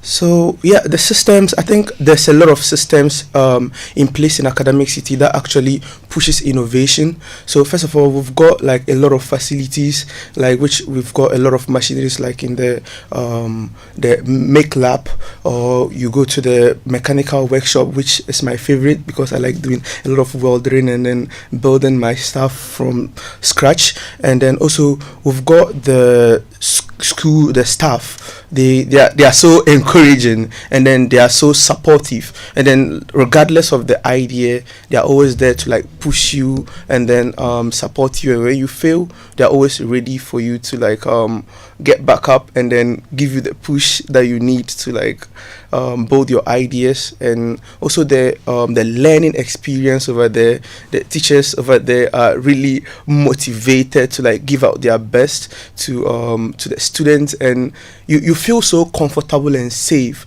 and then the student over there is also motivated to also solve problems, so you just feel like this is what you're supposed to be doing, like in a default mode or something.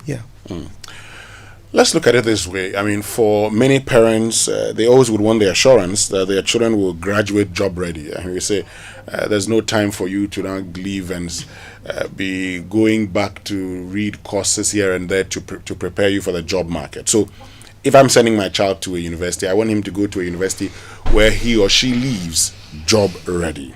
How has Academic City's practical learning approach shaped the way you think about your future career? Yeah, so I think that's one of the magic about Academic City. So I see that it's very common for like families or for students to like or prospective students to like feel like I want to go to school and get a job and then start working. But like when you come to Academic City, you get to realize that like getting a job is not usually like one of the key motivations for a lot of students, but it's about like creating an impact, like trying to solve a problem, or you creating jobs for other people, but not just planning to like get a job. So it's about you being the one solving real world problems with the practical skills that you are learning. If I get you, so you go there and you're trained in a way that you leave as a problem solver. Yes. And in solving that problem, you're not only creating a job for yourself, but you're creating jobs for others. For other people, like your colleagues and even people older than you. And you also have the platform to work with staff like the president and also other faculties who are willing to support you even though you are young, and then you have idea that you still have little or small knowledge about, but they are really willing to like support you through all the challenges you. So what are you working on? So just for instance, I work on quite a number of projects. So one of my projects is like the biodegradable plastics. So we are simply trying to convert invasive sargassum seaweed into bioplastics, and also use the seaweed to make biocrude for sustainable aviation. And then fortunately last year we were able to secure about $10,000 grant, and we've been working on it. Last semester I was able to produce a prototype of biocrude from micro seaweed that I cultivated in the school.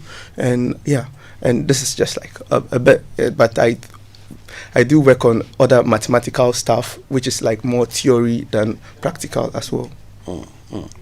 Interesting. So, Lorna, for that person listening, how about admission requirements? Because it's a very important thing.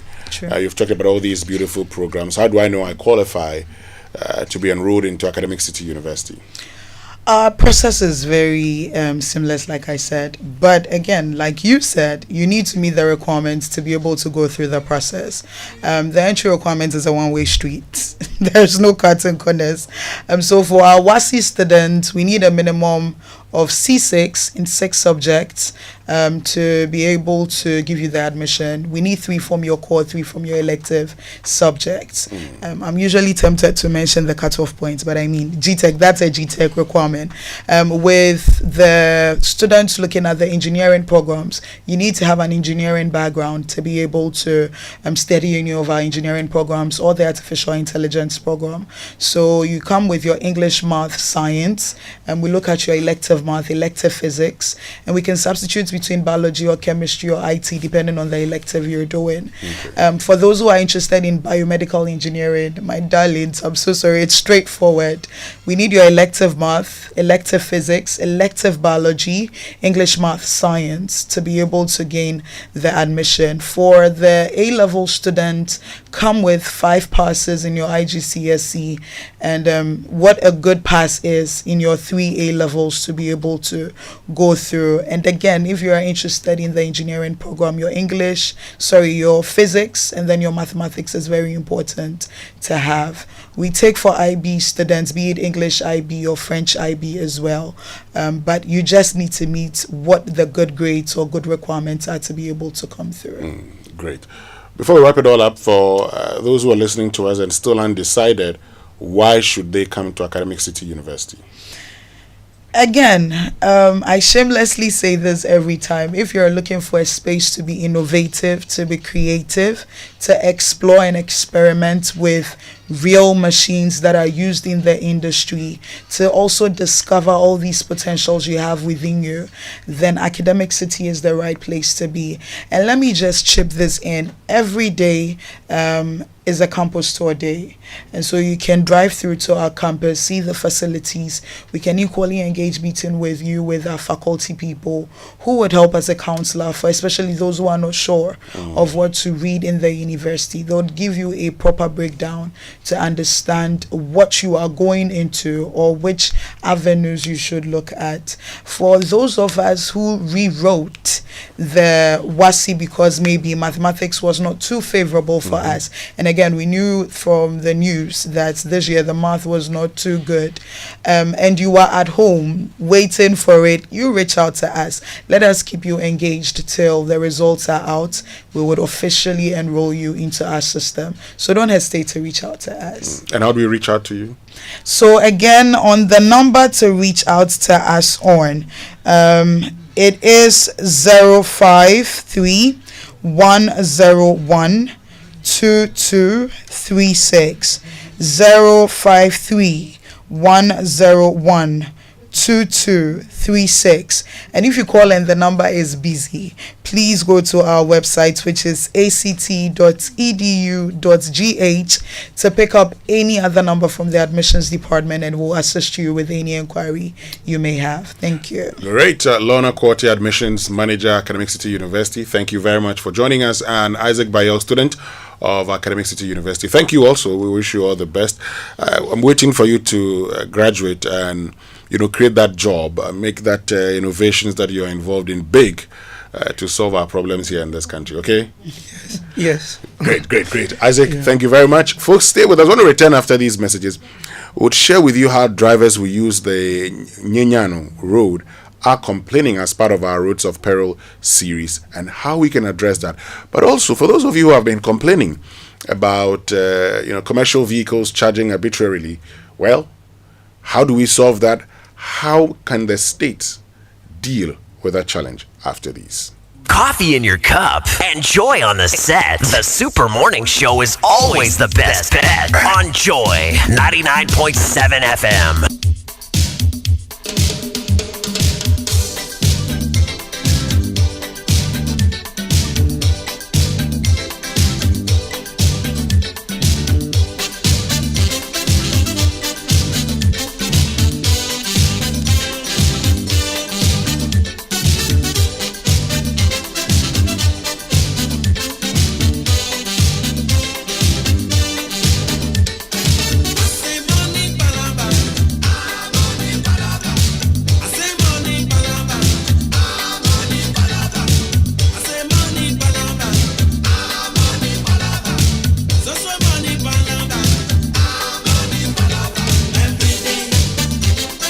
In your cup and joy on the set. The Super Morning Show is always the best bet on Joy 99.7 FM. Man, they suffer every day, every night. Sometimes wake up in the morning, your soul is willing, but the body's weak. Oh, sometimes wake up in the morning, your soul is willing, but the body's weak. Oh, one time to the top, 2 times to the bottom, 3 times to the fight. Money, money, money, money. I say money, palava.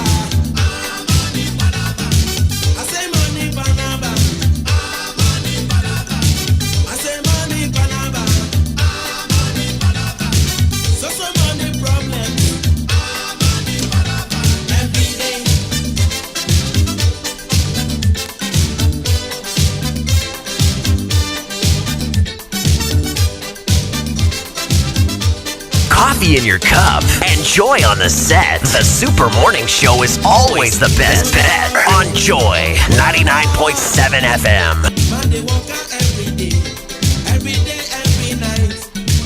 When you go to market, you need money every day. When you go shopping, you need money every day. You want a house, you need money. You want picking, you need money. You want motor car, you need money. You want woman, you need money. Sometimes wake up in the morning, your soul is willing, but the body is weak. Oh, sometimes wake up in the morning, your soul is willing, but the body is weak.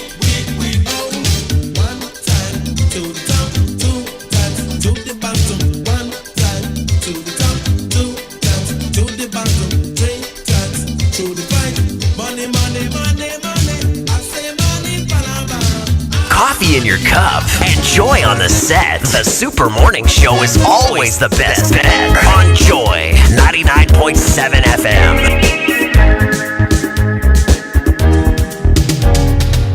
Me a from Moko school, my bar. Mage to fear, chida, emi. Emi around.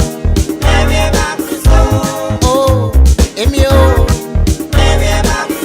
Imo to fear sa. And now that's mine. Mage to chida, emi.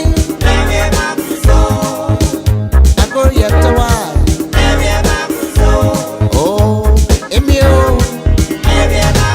it is Kukwesa. Oh, my cousin, on son. I could put and surrender nature. Emi, I go yet to why. Oh, Emio.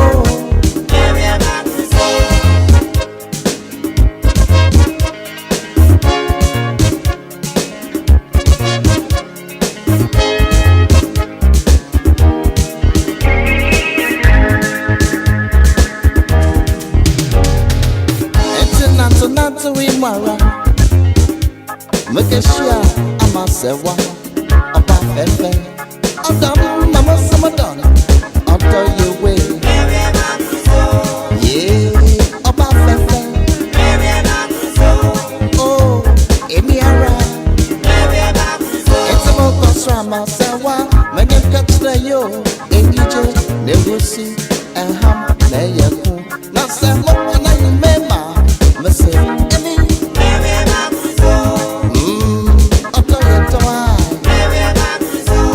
Oh, Emi, oh.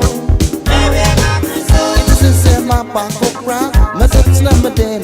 Murder mebwa, mobile guitar. Makamasa, make show there. Simpete, oh, Santo. Emi, yeah, Emi, oh. Tonyo, Agoyatawa. Coffee in your cup and joy on the set. The Super Morning Show is always the best bet on Joy 99.7 FM.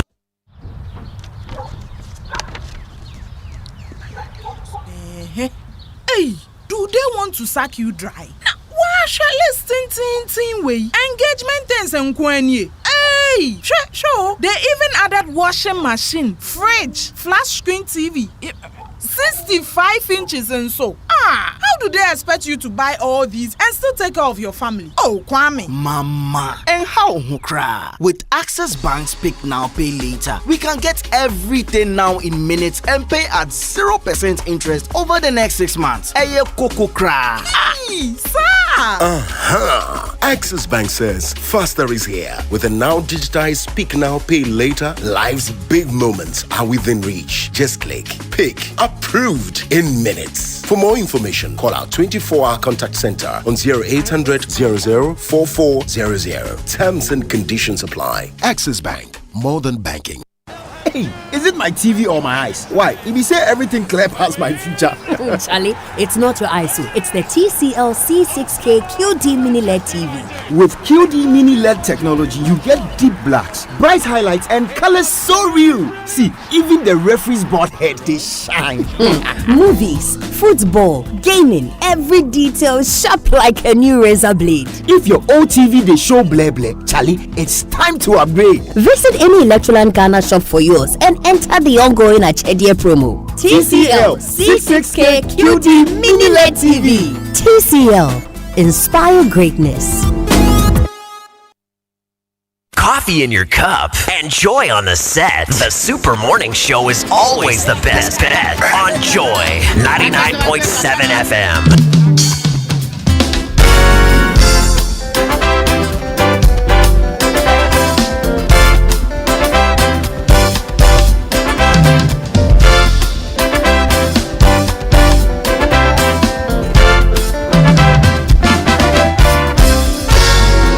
Like most countries, Ghana we have taxis, but the cheapest means of transport is a trotro. There are some very good ones and some death traps too. The most important thing is they all get the job done. Trotro palava, trotro palava, trotro palava, trotro palava, trotro palava, trotro palava, trotro palava. Trotro palava, T-R-O palava, Trotro palava, T-R-O palava, Trotro palava, T-R-O palava, Trotro palava. So me say T-R-O palava. Well, I don't have a car today. I take Trotro every day. From where I live to where I work, it takes two to get me there. See, everybody takes a trotro, from the student to the policeman on the streets. Trotro palava, trotro palava, trotro palava. Coffee in your cup and joy on the set. The Super Morning Show is always the best bet on Joy 99.7 FM. Trotro palava, T-R-O palava, trotro palava, T-R-O palava, trotro palava. Well, Trotro Palava will get us into a conversation about commercial vehicles because, you know, the Minister of State in charge of Government Communications, Felix Kwachofosu, during the Government Accountability Series, accused drivers of creating artificial demand.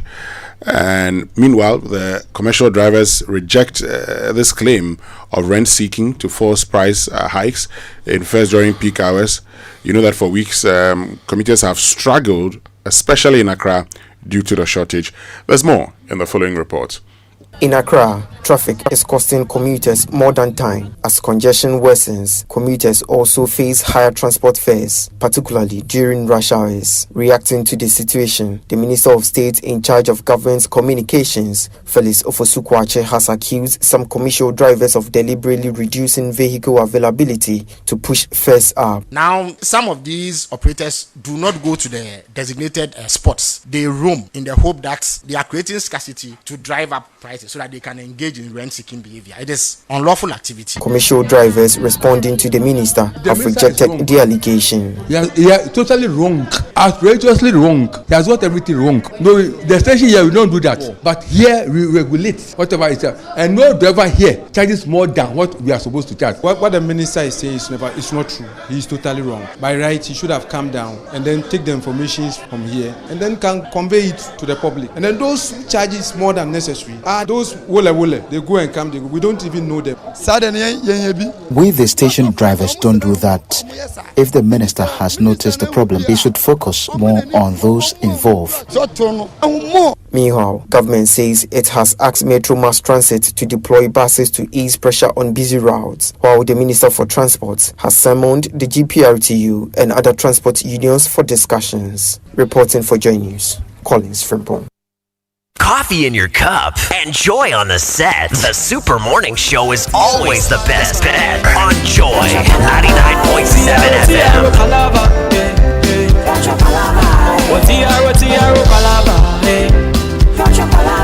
It's a TRO palava.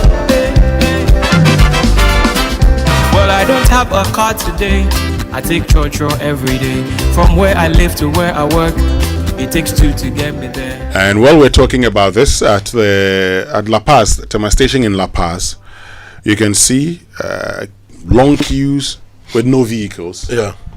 And so this is really a challenge. We've been joined by Benedict Akest, who's head of plant preparation, land use and spatial planning authority. He has a lot of expertise in transportation, and he's joined us. I think we had a conversation with him during the Sustainability Month in August. Okay, so let's Benedict, good morning, and thank you very much for joining us. Thank you too, and Happy New Year to you and your crew. Happy New Year to you also, Benedict. So there's a problem on our hands. In December, the Transport Minister at the time announced that they're going to put 8 vehicles on some routes. For instance, Accra, Medina, Adenta, Accra, Achimota, Amasaman. Then he also talked about Accra, Malam, Kaswa, and Accra Beach Road, Tema. Well, today, commuters still complaining that there are no vehicles even when they get to the stations. Now, the vehicles, the few ones that show up, will just increase and say, well, you're supposed to pay this amount of money, take it or leave it, end of story. Clearly, there's a problem with ensuring free flow of humans during rush hour or peak hours. Benedict, how do we deal with this? Yes, thank you very much for the opportunity. I think we've had this conversation before. You know, if you want to solve a problem, you cannot do it haphazardly, or you cannot do it without a plan. These issues that are coming up is already in the blueprint that we have for Greater Accra as a city. Okay. To really solve the issue of traffic in Accra. In the discussion that we had in the past, I stressed on the fact that we need a multimodal system for solving the issue of traffic in Accra. We talked about railway. We talked about the fact that since a lot of people depend on public transport, in the blueprint that we have for the development of Accra, or to solve the issue of traffic in Accra, I mentioned about the fact that we developed something we call the arterial bus system network. And if you look at your narrative, you said the Minister of Transport is now trying to put buses on the Amasaman Stretch, the Achimota Stretch. All those things are in the plan that I presented. So you designate those networks, those arterial roads. I think there are 4 of them. There's one that goes to Kaswa. There's one that goes to the Amasaman Stretch. There's another one that goes through the Ebri Stretch. And all of them are coming towards Accra Central, because that's where a lot of people commute to do their business and go about their things. And we also have the BRT system. And in the plan, the arterial network, our proposal is that designate those arterial roads as arterial bus network, which means that only designated buses can be on those networks. Other private vehicles and other vehicles will now have to use those alternative routes that we've also developed in the plan. And with that, the buses will take a lot of people. The trotros cannot compete with those buses on those arterial bus networks. It will be strictly for those buses that will be designated, either sponsored by the government, or if it is a public-private partnership. And we also have the BRT system. So if it is the railway that maybe government does not have the resources and the money to develop now, when we talk about a public transport system, the plans are there. Why don't we then develop the BRT system and the arterial bus network system that we propose in our Greater Accra Regional Special Development Framework, the Gamma Structure Plan, and also the National Special Development Framework. So all the issues that are happening, the solutions are there. It is the political will and the commitment to consciously say that we want to solve the issue. We want to go ahead and implement the plans that we have. In the morning when I'm coming, I see a lot of people stranded, so I'm forced to give lift to a lot of people because you could see people trying to go to work. Some are late, school children, and it is disheartening. So it is time that we have a conversation. All stakeholders come together. The government, government should play that critical role. If it is the real network that we are not ready to develop because it carries a lot of financial resources to be able to do that. For the public transport system, the solution is there. Okay. The solution is staring us at the face. So we have to take that initiative and try to develop it. So we've been talking for almost 20 years. We've been talking. I remember the last time I came to your Joy FM studios, we talked about solving these transport issues in Accra. When I drove out, I met somebody. He said, "Oh, I've been listening to all the things that you are saying, but all that you are saying, it won't work because government will not do it.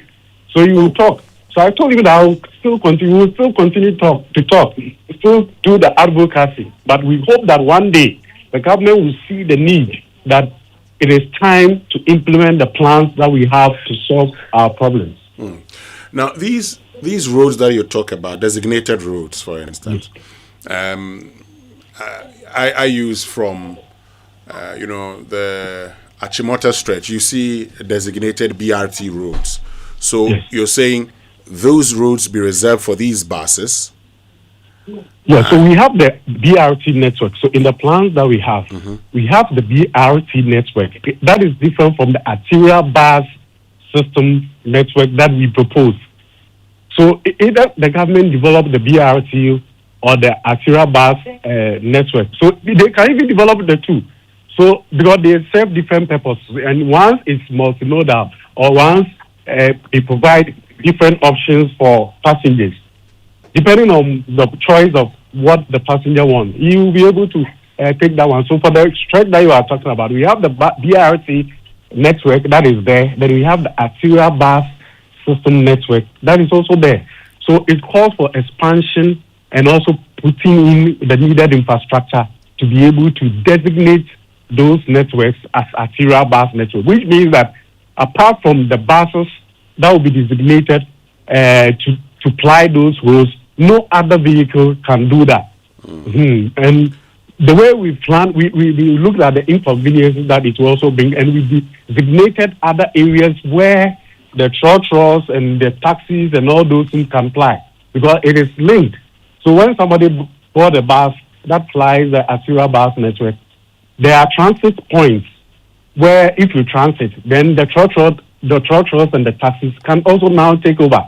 And it is networked in such a way that it won't create any inconvenience and any confusion in the smooth running of the system. Great. So you talk about expansion. Yes. These expansion that you talk about, all other things being equal, how long would it take us to complete the expansion? How much is it likely to cost us?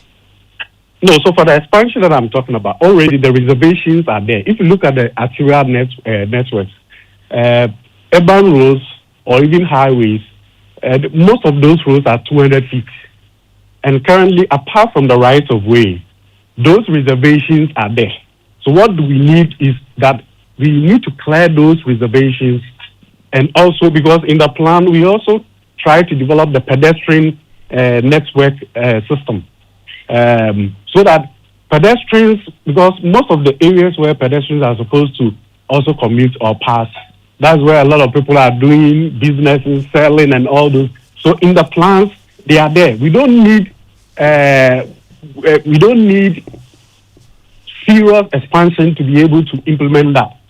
We just need to clear those networks and put in the needed infrastructure that will help pedestrians and also that will help other road users to be able to use the road when those roads are now designated as arterial bus network roads.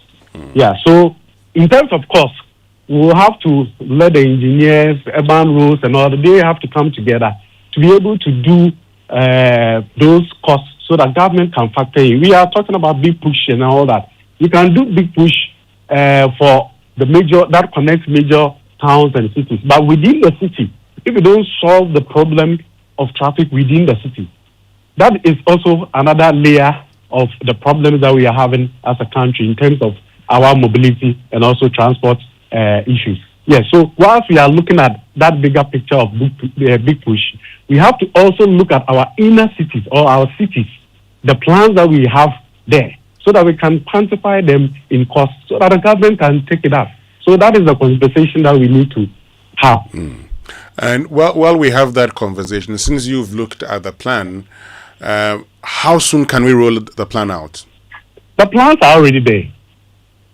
The plans were prepared. I'm talking about rollout. So if we decided to roll the plan out today, when are we likely to complete the rollout and say we're good to go? Oh, if we roll out a plan, I think within 2-3 months we should be able to. We should be good to go. Yeah, we should go because the networks are already there. It's a matter of enforcement to ensure that, and the government can also look at priorities. Because our arterial bus network that we propose are about 5. Maybe let's start with the pilots. Let's look at where traffic is very intense. Let's develop 2 of the networks and pilot and see whether it will really help improve the situation. Then, so we can do it in phases. Yeah, we can even try with 1. Then, once we see positive signs and all that, then we can now go ahead and develop the rest. And these plans that you talk about, are these plans you've shared with the Minister of Transport? The government sponsored these plans for them to be prepared. If you look at the National Special Development Framework that we prepared, that cost the government almost 2 million euros, and it was financial international support, government sought international support. If you look at the Greater Accra Regional Special Development Framework that we prepared, it was prepared in 2017. That also cost almost about $500,000. We have the transport master plan. We have the railway master plan. They are plans that government sponsored, and they are available. They are online. They have it. If you go to the ministry, urban roads, they all have it. So they are there. So we just have to draw the attention to the fact that these plans are there. The last time I came on Joy FM today, I showed the pictorial view of the plans. I came with the plans, and we showed it to viewers. So some were even marveled that these plans are there, but are not being implemented. Some of the plans, it's left with 10 years to expire. Some are 15-year plans, some are 20-year plans. And we are almost 10 years through the implementation phase, but nothing has been done. So that is the sad state of our situation. In effect, if we want to solve this, within 2 to 3 months, we should be done. Precisely. So it is commitment, enforcement, and putting in the little resources and the efforts to get it done. Benedict Akest, thank you so much for joining us this morning. We're grateful to you. Yeah, thank you too.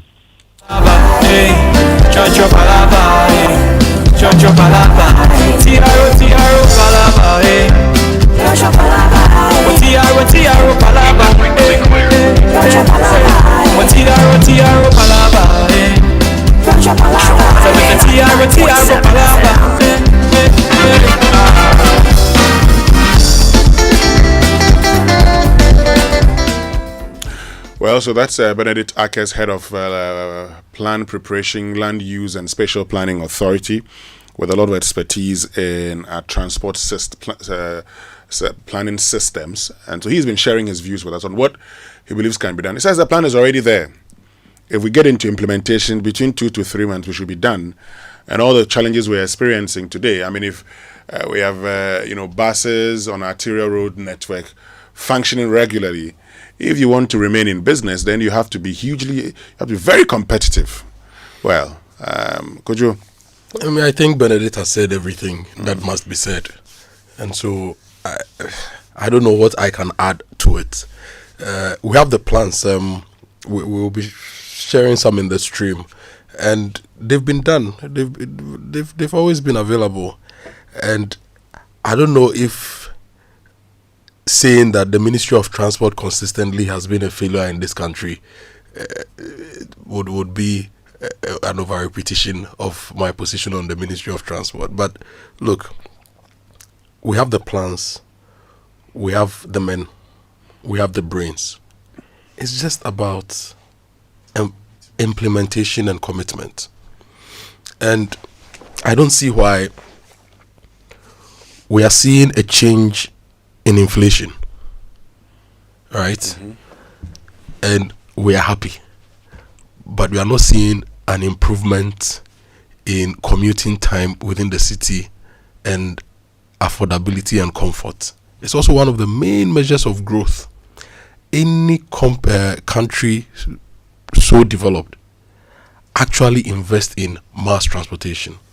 There's not a single country we can describe as a developed country where mass transportation isn't way better than we are seeing in this country.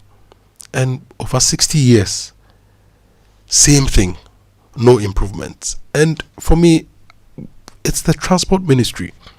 I think we really need to look at what is at that ministry and why transport ministry and local government cannot really work with the other sector ministries to enable this to happen. And it's not like we don't have the data. If you go to DVLA right now, if the transport minister goes to DVLA, his own agency, they'll provide him with the data of vehicles we've registered in the country. You have the population data in the region. Yeah. You know the distances of the roads. You know average travel times and the traffic. Use the data, come up with a solution. We attempted to do bus rapid transit in this country. When we agreed with the World Bank for a loan for that project, Tanzania had not even started conversations on bus rapid transit. They were able to go to the World Bank, get a project, deliver it. We have still not been able to deliver ours. Okay? And it was simple solutions using the whole of government approach and bringing the private sector also on board. What did they do? TAN Roads, which is Tanzania Roads, like our Ministry of Highways and Urban Roads, invested in the bus rapid transit lanes. Their GPRTU and the Protour and the transport agencies got together, formed a cooperative. The banks came together and bought buses for the private sector people. Like we see in this country, some of the banks buy buses for them. And then they put it on these roads with unimpeded access because it's expressways for the buses. And then they had a ticketing company doing ticketing. They have an escrow account, so ticket money comes, drops in their accounts, banks take their own, TAN Roads also take whatever they have to take, buses also take their own. There's a system and they are moving volumes. We decided to do BRT, and we rather took a loan to go and buy buses and come and park them when we had not invested in the infrastructure. And now we are lucky enough. We say we have big push, year of roads came, big push has come. We are investing in wider lanes. So Temamoto Way, 6 lanes here, 5 lanes here. Adenta Dodoa, 3 lanes here, 2 outer lanes. We've seen what we are doing. But I've not heard anyone even broach the subject that with this increase in investment in infrastructure, we are thinking of having dedicated bus lanes. And if you are thinking of having dedicated bus lanes, we are thinking of reorganizing the transport system, reorganizing our Protour and our GPRT and the private sector, reorganizing our metro mass, reorganizing all these things to be able to move people. At this particular point, Ministry of Transport, the Minister of Transport should be able to have a policy. The government should be able to have a target to say that when we took over government, average travel times within our urban areas was say 2-3 hours. As a government policy, we are going to reduce average travel times by 1 hour. That is also a measurable development outcome. So that should be the job description. Yes. The KPI for the Minister of Transport. We don't hear anything like that. I've not heard a single Minister of Transport or even a president come and tell us that your average travel time is 2-3 hours and I'm going to work to reduce it by 1 hour. Nobody. And you only have 24 hours in a day. You live in Accra and you're doing 6 hours on the road. Aside that 6 hours sitting in the Trotsky and dealing with traffic, you are doing another 1 hour waiting for the Trotsky to pick you. Folks, when we return after these messages, we'll give you a chance to share your experience with us, okay? Are you here to be stuck in traffic because of what we're talking about? Is it a case that the commercial drivers decided not to move, or they created artificial shortage? Would love to hear from you after these messages on 0302216541 and then 0551111997. We'll also bring you our roads of peril, and the focus this time is on Anyenyano Road after these. New year, new goals, new beginnings. Admissions are now open for our January intake at Lancaster University, Ghana. Experience world-class learning, vibrant campus life, and a global community, all in Ghana. For more information, contact us at +233 030 211 8989 or send an email to admissions@lancaster.edu.gh. Start your journey with Lancaster University, Ghana. Apply today and shape the future you've been dreaming of. First Sky Group, a wholly owned Ghanaian company made up of First Sky Construction, First Sky Bitumen Processing, First Sky Commodities, Volta Serene Hotel, Western Serene Atlantic Hotel, Serene Insurance, First Sky Energies, and Federal Rural Bank warmly welcomes you to its 23rd Thanksgiving service on the theme Proclaiming the Mighty Deeds of the Lord, Psalm 71:15-16. The Thanksgiving service in two parts will be hosted by the founder and executive chairman, Mr. Eric Sadi Kotoche. The first part begins on Friday, January 23rd, 2026, and all night from 10 p.m. to 5 a.m. at the Trinity Temple Assemblies of God Church, TTAG, Community 10, Tema. Ministering in word, Reverend Mark Sese, Assistant General Superintendent, Assemblies of God, Sierra Leone. Reverend Aaron Fant, Senior Pastor, Wind and Fire Sanctuary, Assemblies of God, Temale, Ghana. Reverend Sujit Alex, famed North Area Leader, Assemblies of God, UK. The second part continues on January 25th, 2026. There will be a Thanksgiving service at the main auditorium of the Accra International Conference Center. The time is 10 a.m. Guest speaker, Reverend Dominic Yo, Global Chairman, World Assemblies of God and General Superintendent, Assemblies of God, Singapore. Chairman for the occasion, Apostle General Sam Kwanche Ankara, General Overseer, Royal House Chapel International. Special guest of honor, His Excellency John Dramani Mahama, President of the Republic of Ghana. Also in attendance will be His Eminence Archbishop Nicholas Duncan Williams, General Overseer, Action Chapel International, Reverend Stephen Yemsum Wingam, General Superintendent, Assemblies of God, Ghana, and the Vice Chairman, Africa Assemblies of God, Reverend Professor Paul Frimpong Mansung, Immediate Past General Superintendent, Assemblies of God, Ghana, Most Reverend Professor Johnson Kwapena Asamoah Jedu, the Presiding Bishop, the Methodist Church, Ghana, Reverend Steve Mensah, General Overseer, Charismatic Evangelistic Ministry, Most Reverend Dr. Paul Boafo, Past Presiding Bishop, Methodist Church, Ghana, Apostle Professor Kojo Opoku Onina, Past Chairman, Church of Pentecost, Reverend Dr. Lawrence Tete, an international evangelist, Reverend Dr. Silvanus Amegashiti Elom, Group Corporate Chaplain, First Sky Group, and other senior clergy. Ministering in music will be Minister Kofi Owusu Prepra. For more details, please contact 020-854-3441 or 0248-940-021. FPAC is effective for headache. Coffee in your cup and joy on the set. The Super Morning Show is always the best bet on Joy 99.7 FM.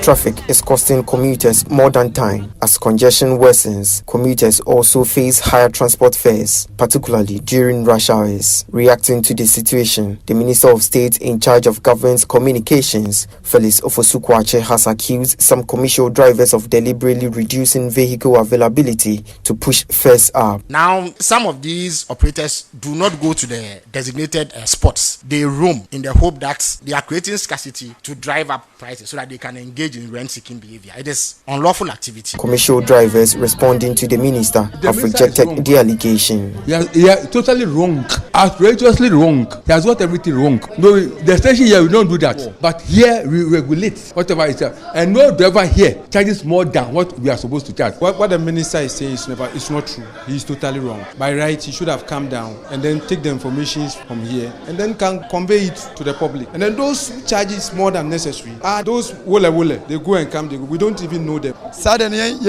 We, the station drivers, don't do that. If the minister has noticed the problem, he should focus more on those involved. Meanwhile, government says it has asked Metro Mass Transit to deploy buses to ease pressure on busy routes, while the Minister for Transport has summoned the GPRTU and other transport unions for discussions. Reporting for Joy News, from where I live to where I work, it takes two to get me there. See, everybody takes a joy. From the student to the policeman on the streets.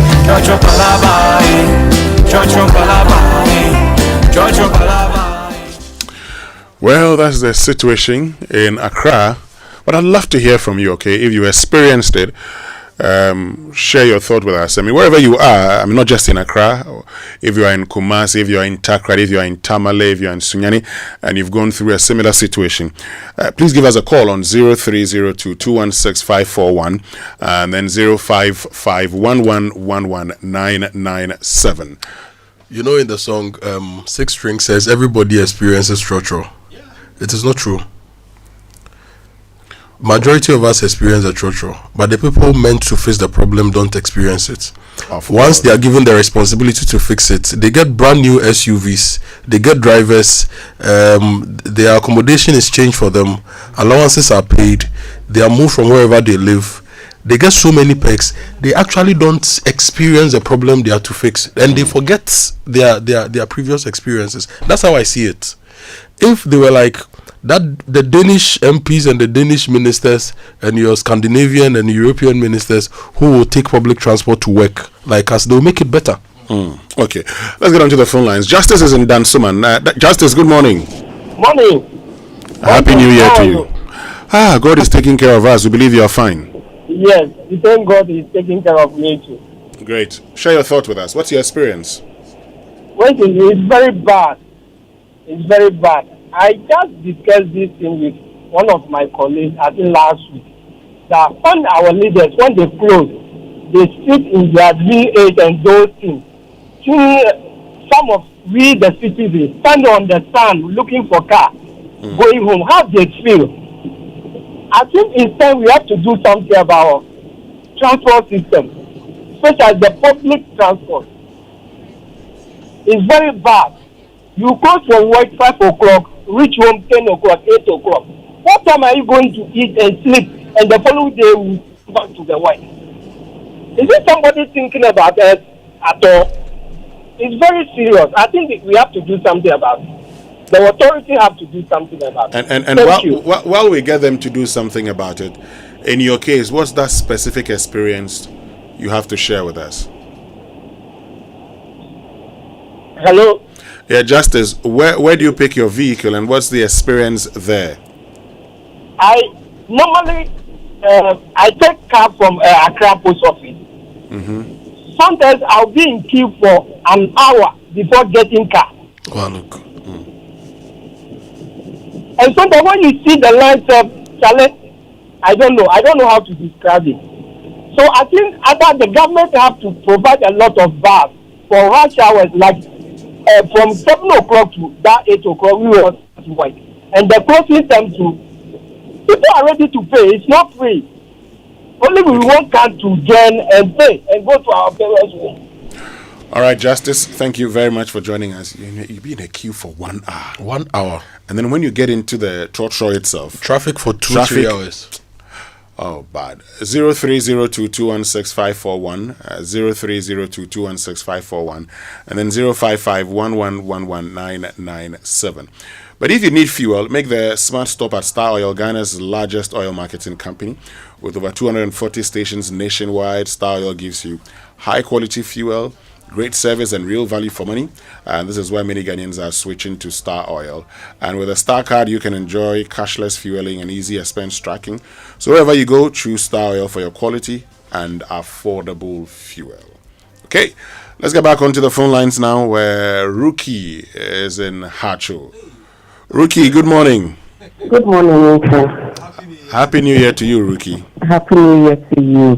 Great. So tell us your situation. Where have you been picking your car? Which station? And what's the situation like? Okay, so Winston, I currently moved from Spain and before you even get to Medina, before you even get Medina car from Spain you can be there for over an hour.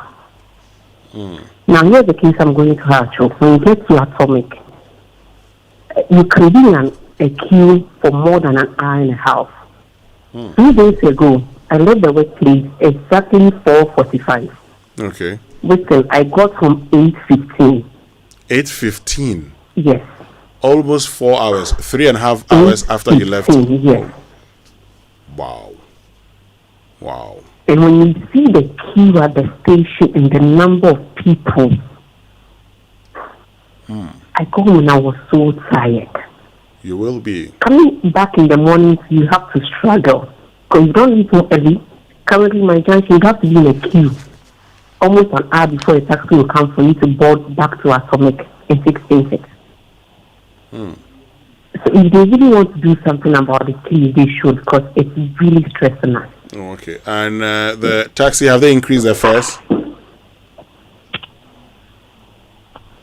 Rookie, the taxis, have the transport fares been increased? No, so for Atomic, no, it hasn't been increased. It's the same fare. Okay. Okay. It hasn't. Yes. All right. Thank you very much, Rookie from Hacho, for joining us. You can also do some. We want to know your experience on 0302216541 and then 05511119997. You know, Winston, if you look at the Manet Junction bus stop to the Hacho Atomic Energy entrance, it is just 15 kilometers. Think about it. Just 15 kilometers. So if a car is crawling at 30 kilometers per hour, you are not even speeding, 30 kilometers per hour. It shouldn't take you 4 hours to do that journey. Just 15 kilometers. Why should Rookie suffer like this? Let's get to Tesano, where Kofi is. Kofi, good morning. Good morning. Yes, Kofi. Hope you're fine this morning. A happy New Year to you. Many happy returns. Kofi, share your experience with us. From Tesano to Sprinters, I work at Sprinters. So from Tesano to Sprinters, it's not easy at all. At times you can go to the bus stop, stand there. Like how many minutes? Oh, yesterday like this, I was there about 1 to 2 hours. Yes. 1 to 2 hours. At which station? And then at close to the Accra Technical University station there. Yes, bus stop. Okay. Then from there to the Sprinters, it's not easy. The traffic alone. I have to do something about it. Do you work on the Sprinters Road? Yes. Okay, so every day you have to go there. Yes. And I think if they could do something about our train system in Ghana, like other advanced countries that will really help us. Okay. You know, when we are going, you know that when you are even late, but you can get to your workplace in time. Yeah. All right, Kofi in Tesano, thank you very, very much for joining us. You can also join us on 0302216541, 0302216541, and then 05511119997, 05511119997. We want to know, the challenges that you face at the various stations when you're trying to get a trotro to your next destination. What's the experience like? And on the Tesano to Spintex thing, from Brenya Avenue in Tesano, if you are going to Spintex right now to say the same Manet Junction, it's also approximately 15 kilometers. So you are seeing the trend. Spintex to Hacho 15 kilometers, Tesano to Hacho 15 kilometers. The longest destinations are those coming from, say, Dawenya to Accra, who do more than 30 kilometers. Dodowa to Accra, they'll do more than 30 kilometers. Behind Kaswa to Accra, 30 kilometers, and so on to Accra. It is a small city with short distances, and people should not be suffering like this. Okay, let's get to Kwabenya, where Eben is. Eben, good morning. Good morning, my brother Winston and colleague. How are you doing? We are fine. How about you? Not bad at all.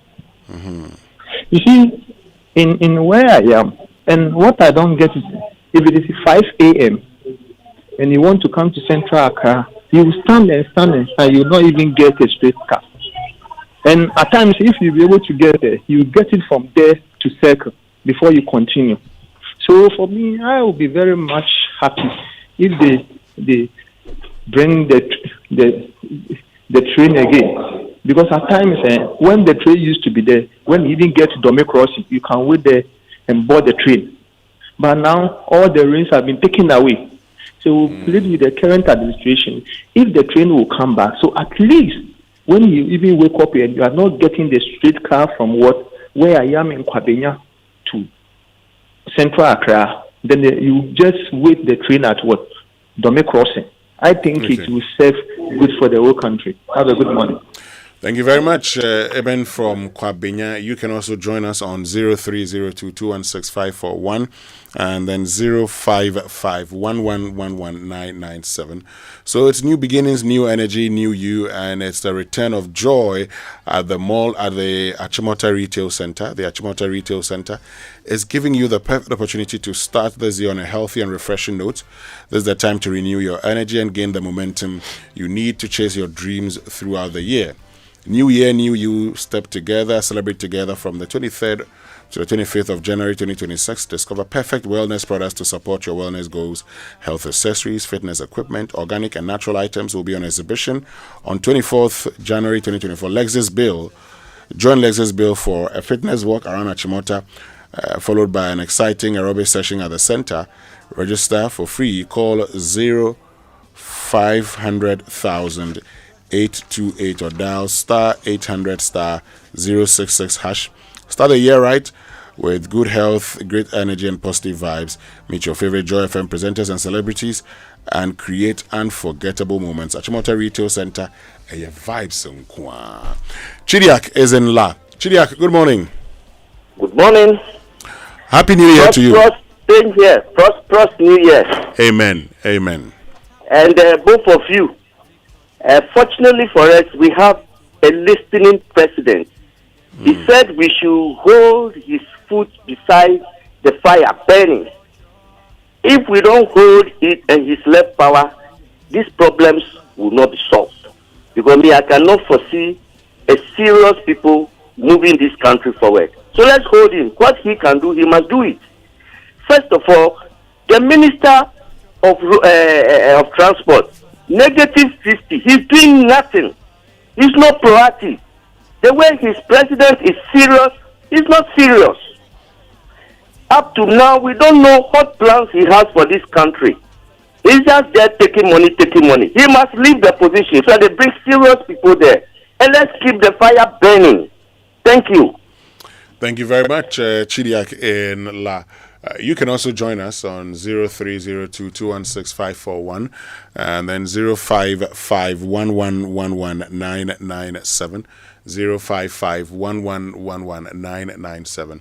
What's your own experience? Have you also been stuck in traffic? Were you at the station for long hours because there were no trotros available? We want to know. But of course, the Transport Minister, Joseph Nikpe Bukari, there's a lot of work that you have to do. Bukari Joseph Nikpe, there's a lot of work that you have to do. Benedict has told us that the plan is there, is that the ministry pick it up and start the implementation. Let's deal with the challenge. But was 2025 a good year for your business? Will 2026 be the year of growth for your business? How can you ensure you do not miss the numerous Africa opportunities in 2026? Well, join over 400 business and policy leaders as experts at Crystal Ball Africa 2026. Reveal the opportunities and how to take advantage. It's on Thursday, the 22nd of January 2026. Venue, Labadi Beach Hotel. Time 8:30 a.m. to 5 p.m. Theme, the Africa opportunity. Time to take advantage. Don't miss the chance to network and tap into new opportunities. Register now to secure your spot at crystalballafrica.com. This event is powered by AB and David Africa. Let's go to Teshi, where Kuku is. Kuku, good morning. Good morning, Winston. How are you? God is still taking care of his children. How about you? Yeah, good. Winston, I don't know what the government is doing to the people of Teshi. We are really suffering. I'm sure you are aware of the water shortage here. Yes. And now you have to wake up early, look for water. Then you come home, bath. Even the water, you have to go and queue for it. Then you come back, leave the house, join a queue at the station. And it takes you about 1 hour to get a vehicle, then 2 hours to get into town. Why? I traveled last year to South Africa. From Joburg to Pretoria, it's about 40 minutes. And you will complete that trip before I can leave Teshi to Accra Central. We are really suffering, honestly. The people of Teshi, we are really suffering over here. The next thing is that they should just take the light, that we know we are not part of Ghana. Of course, you are part of Ghana, Kuku. So that's why we're having this conversation. Please hold on. My producers will speak to you. Okay. Okay. Yes. Thank you very much, Kuku and Teshi.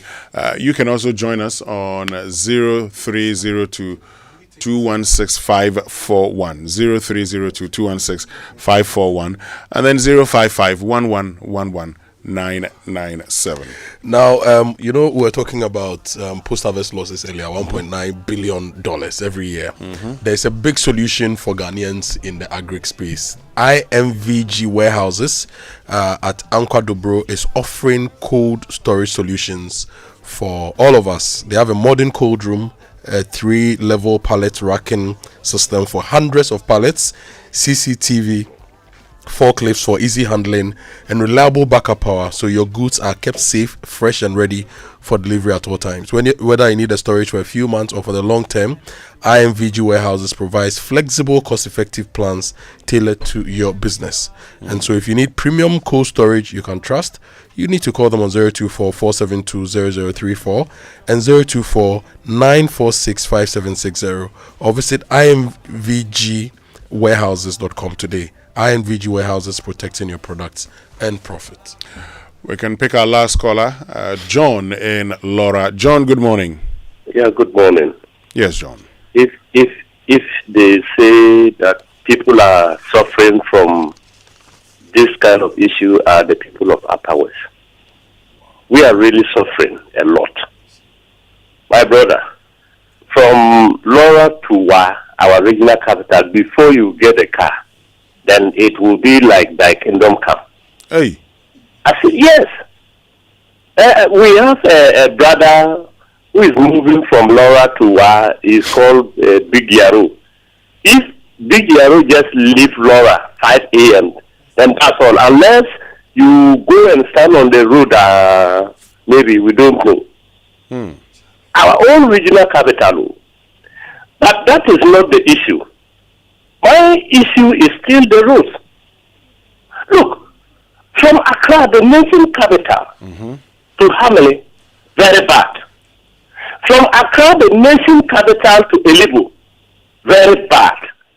From Accra, the nation capital, to Sunyani, very bad. From the nation capital to Walewale to Paga. I often ask this kind of question.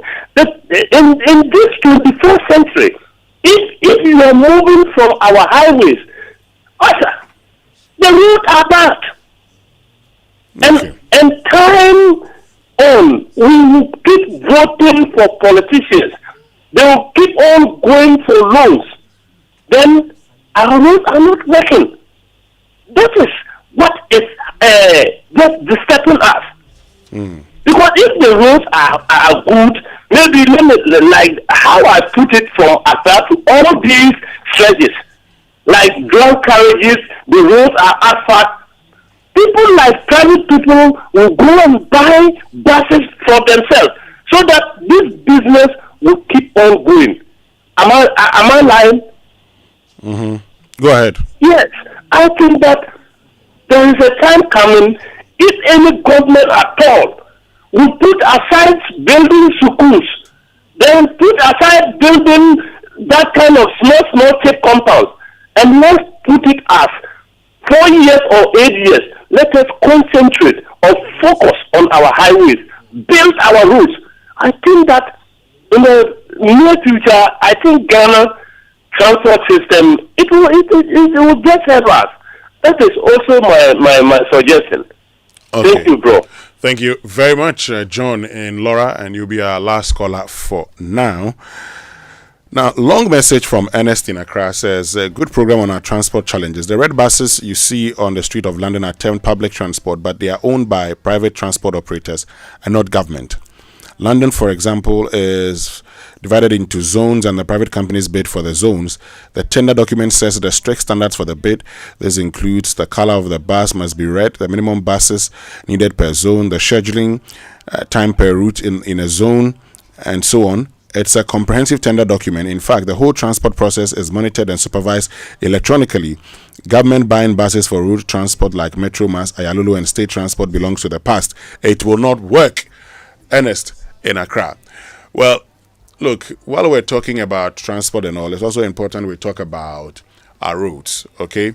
So when we return after these messages, we're going to talk about roads of peril, and today the focus is on the Nyenyano Road. Stay with us. We'll be right back after these.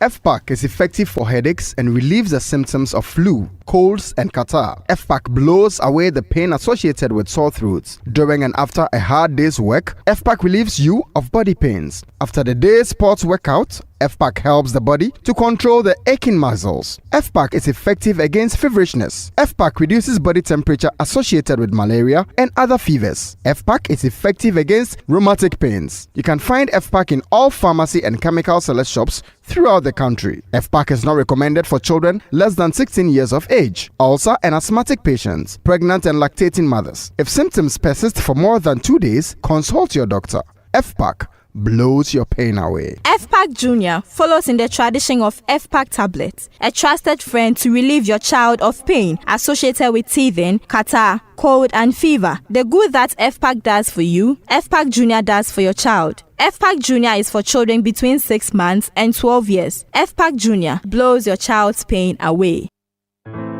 Jack was on his way home. Just another evening drive. Laureen was crossing the street. Just another walk to the shop. But in a split second,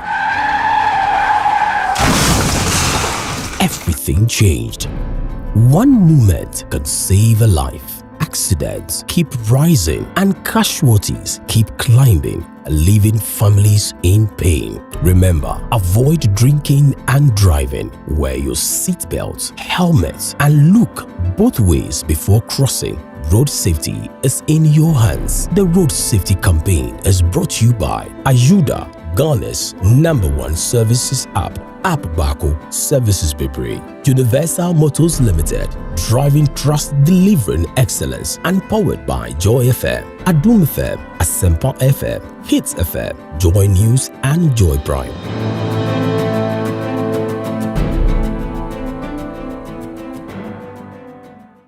Coffee in your cup and joy on the set. The Super Morning Show is always the best bet on Joy 99.7 FM.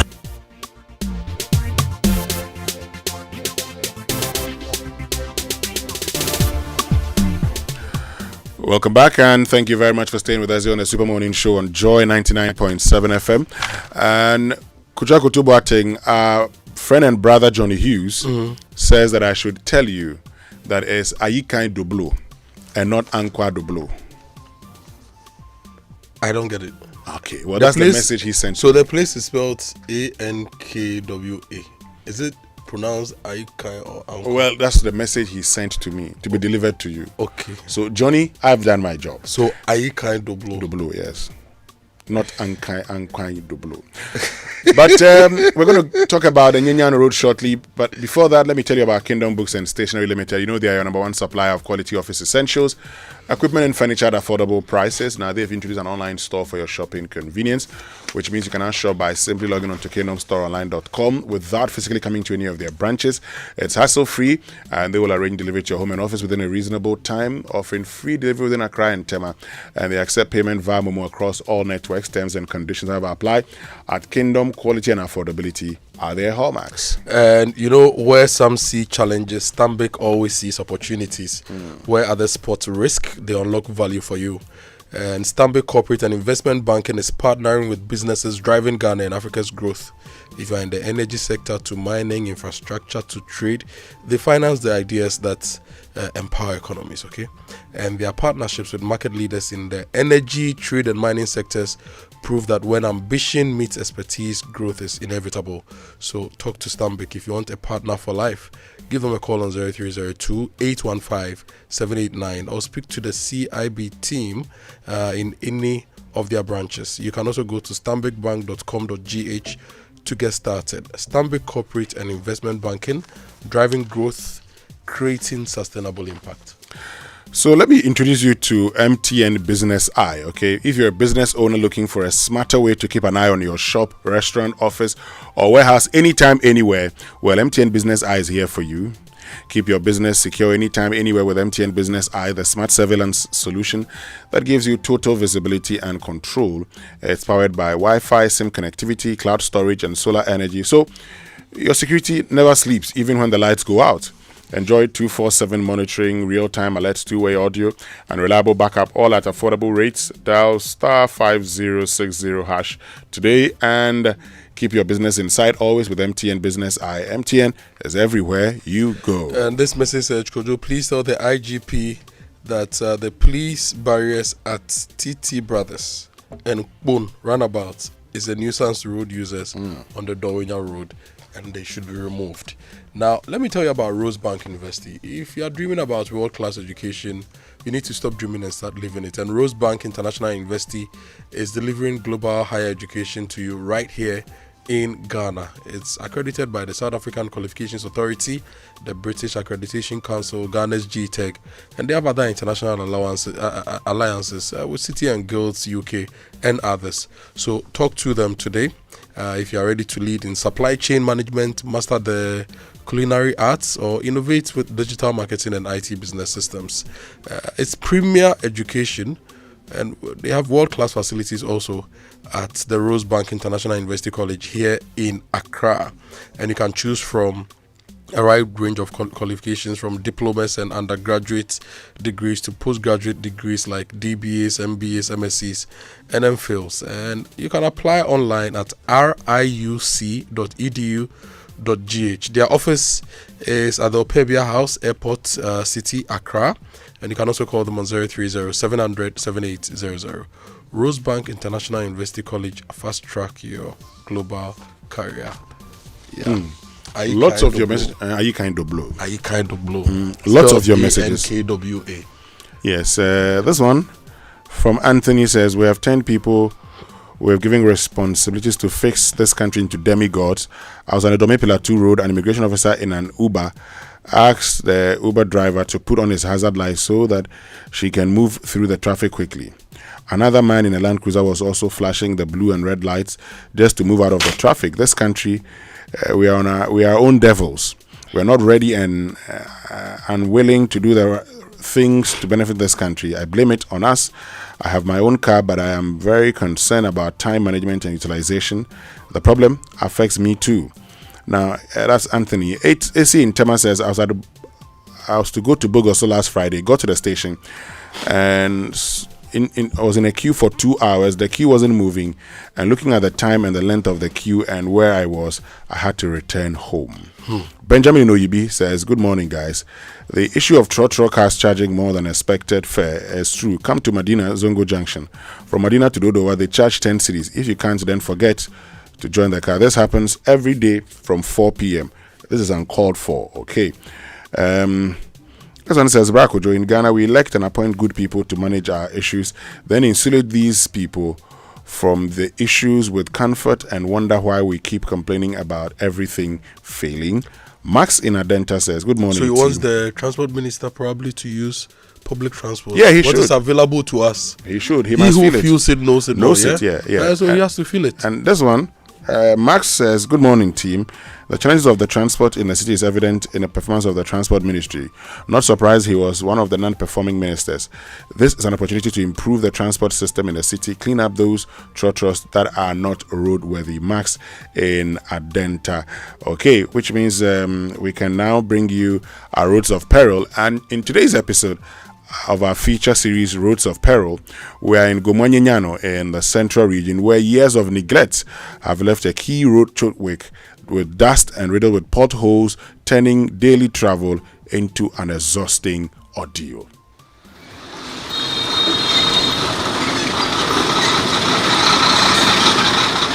In Gomuanyanyano, dust has become a defining feature of daily life.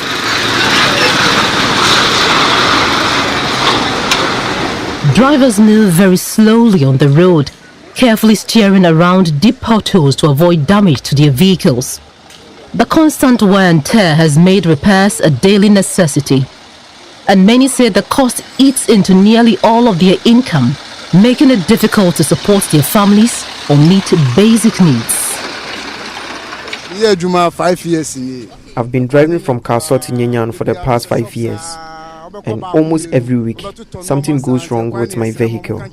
This road is destroying our cars. Sometimes, all our profit goes into repairs. We are appealing to the authorities to fix the road for us.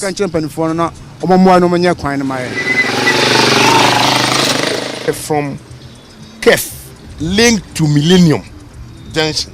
From Nyanyano Kef to Millennium Junction, and from Nyanyano Kef to Gomuafete, we have not seen any construction work on these roads. I've been driving since 1987, and this work is how I've taken care of my entire family.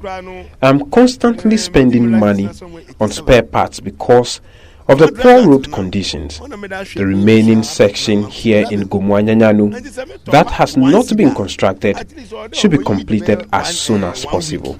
But because of the nature of road, we top at one cedar. When you be just one day, it's but no imagine my name. Say Atmasi. It's your best say. Kakria KD or your match is on share than your match. Your best three authorities no. Won't try with Yimbashe Gomuanyanyano. This busy stretch, which connects Kaswa to Nyanyano and other nearby communities like Dawa, Kojoku, and Memenda, is riddled with potholes and eroded patches, forcing vehicles to slow down and drive with extreme caution.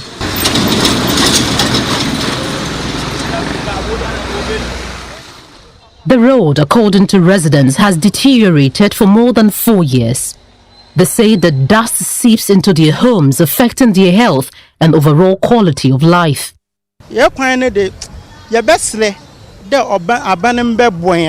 It has been 8 long years. Our MP, Honorable Desmond, promised to help fix the road. However, after winning the seat, he said that road construction is not his responsibility. We are therefore appealing to the government for support. The dust is unbearable. Traders are suffering.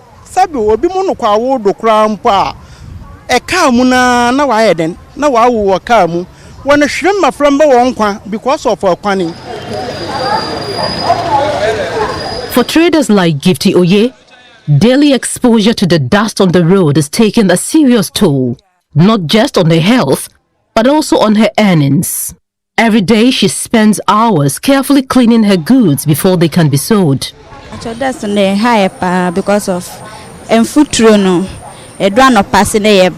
the dust is too much. People are often reluctant to buy, and they complain about the dirt on the food. There are days we don't even feel like selling because of the dust. We are appealing to the government to fix this road because business has slowed down. Because of food running, almost complaining. Food running. I'm your market and I slow. Yes,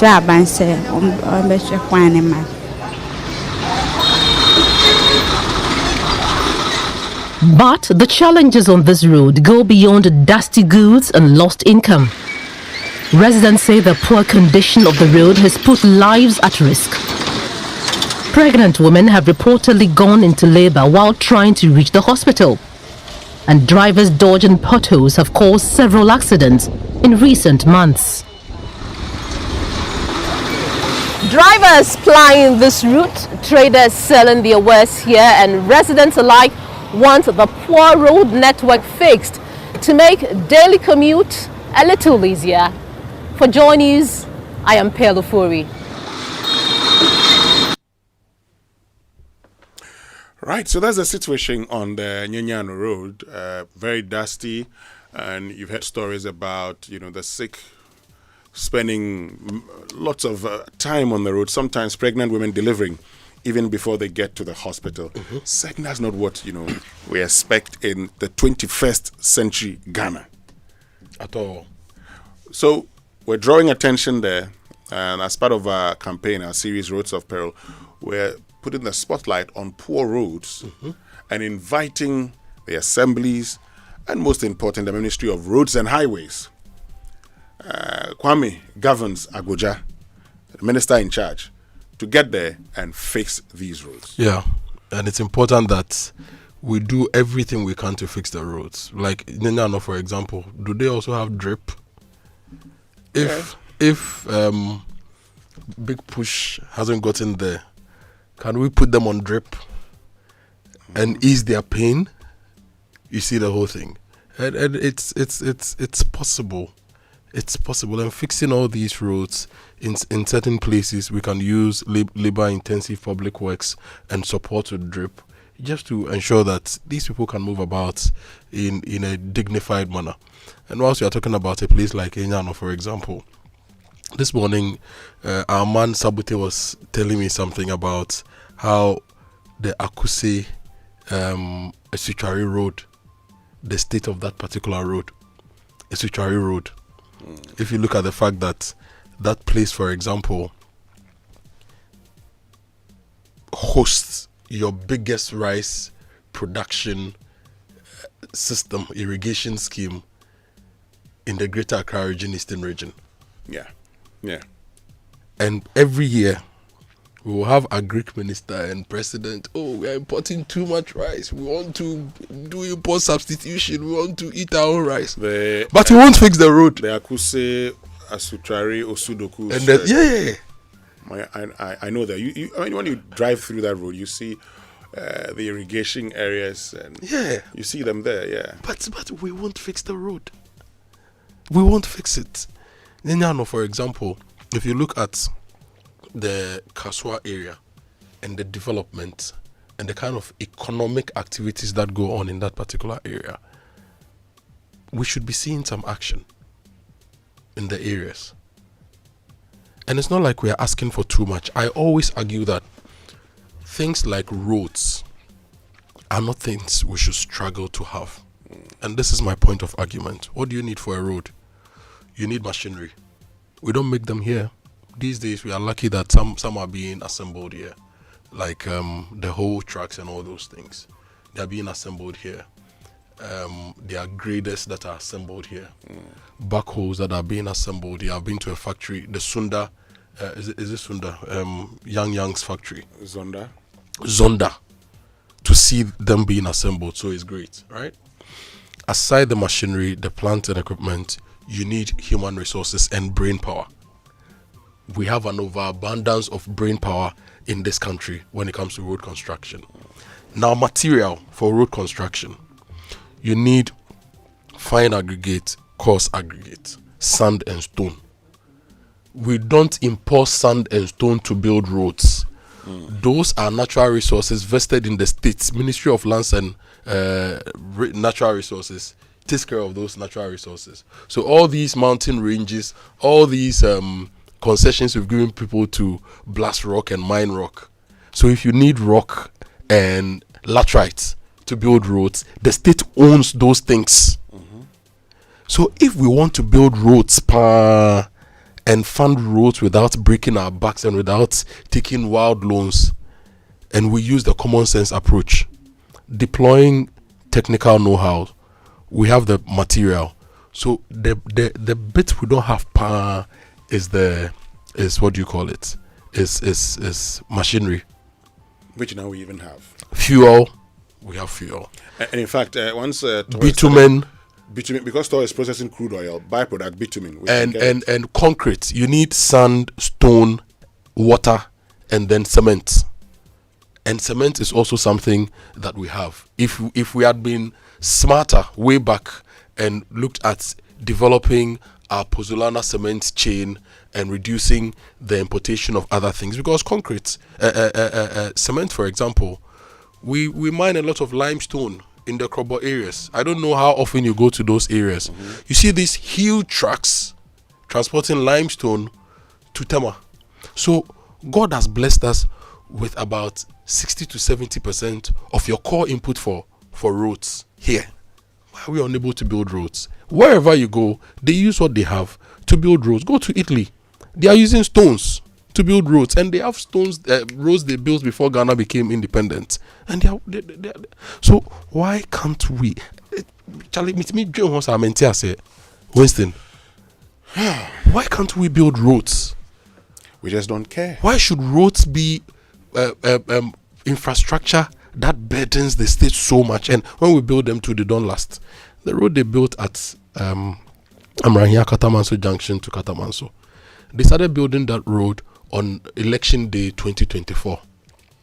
And I used to tell my wife and our neighbors that we should get closer and watch that thing. So they did it, giddy, and tarred it. Now the road is non-existent, practically. Yeah, because it was poorly done. And so I think that as a people, this big push, we need to really look at it with eagle eyes. If we are going to spend billions of Ghana cedis to build roads, those roads must serve us and serve our children and transform our economy and transform our lives. Well, the challenge in our part of the world is that most of the times, many of these projects become avenue for people to enrich themselves. So we embark on projects because that's the only way you can get some money. So they make the money, and in no time, the roads become bad. The next government comes and reconstructs the same road and also makes money from it. I think it's about time we got the road contractors to pay for poor jobs. Yeah. And what that would mean is that anybody who goes to them asking them for money, they won't give you, because they know that if they do, they're the ones who are going to pay for it. Yeah. Okay. And talking about the Esuchari area roads, I just did a back of the envelope calculation. So that area hosts the biggest standalone organic banana farm in the world, which is Golden Exotics. It's a company that pays taxes and employs people. And a lot of the rice we grow in this part of Ghana also comes from there. So on average, you can say that rice alone per season, about 200 million Ghana cedis in revenue can be generated if we are using that area very well, if you are growing the rice very well, cutting down on post-harvest losses. So look at 2 seasons of rice in that area alone. It's about 400 million Ghana cedis. 400 million Ghana cedis is about $40 million, right? We always say that we import about $400 million worth of rice into the country. If we fix that road and supported that rice economy in that area alone contributes to 10% import substitution, at least 10% import substitution on rice. And then the banana export, which is valued at about 98 to 100 million, is also going to bring in some forex. Why are we not doing those things for people of Esuchari and Akuse area? Well, good question. Kwame Jantua says, Winston, we don't need bitumen. We can use paving blocks. I'm in Riyadh, and most roads here are paving blocks. So, and they actually last. Yeah. They do last. Yeah. So, well, he says we can use that. Yeah. Like how they've standardized Jerusalem stones in Jerusalem. They cut the stones from the mountain. There are factories that cut these stones into standard sizes. They test them and they use them for exterior cladding of their houses. So they are not buying paint. So the paint economy is only for interior. Here, if you go to Agomeda, to Abonse, we cut stones there to come and build walls and build houses. We should standardize it and create an economy from that. That alone is money. We are not doing it. Anyway, it's just 3 minutes to 10, which means you have to make way for the news at 10. And then the queen of the airwaves, Doreen Ando, waiting. The only queen. Yes, with the Cosmopolitan Mix. Yeah, Cosmo. So, folks, that's all from us this morning. Catch you same time tomorrow morning. My name is Winston Amoah. And my name is Kojo Boateng. Samuel Dame is giving us breakfast today. Yes. So when you see him in town, just say thank you to him for us. If he doesn't deliver, we'll tell you tomorrow. Amen. All right.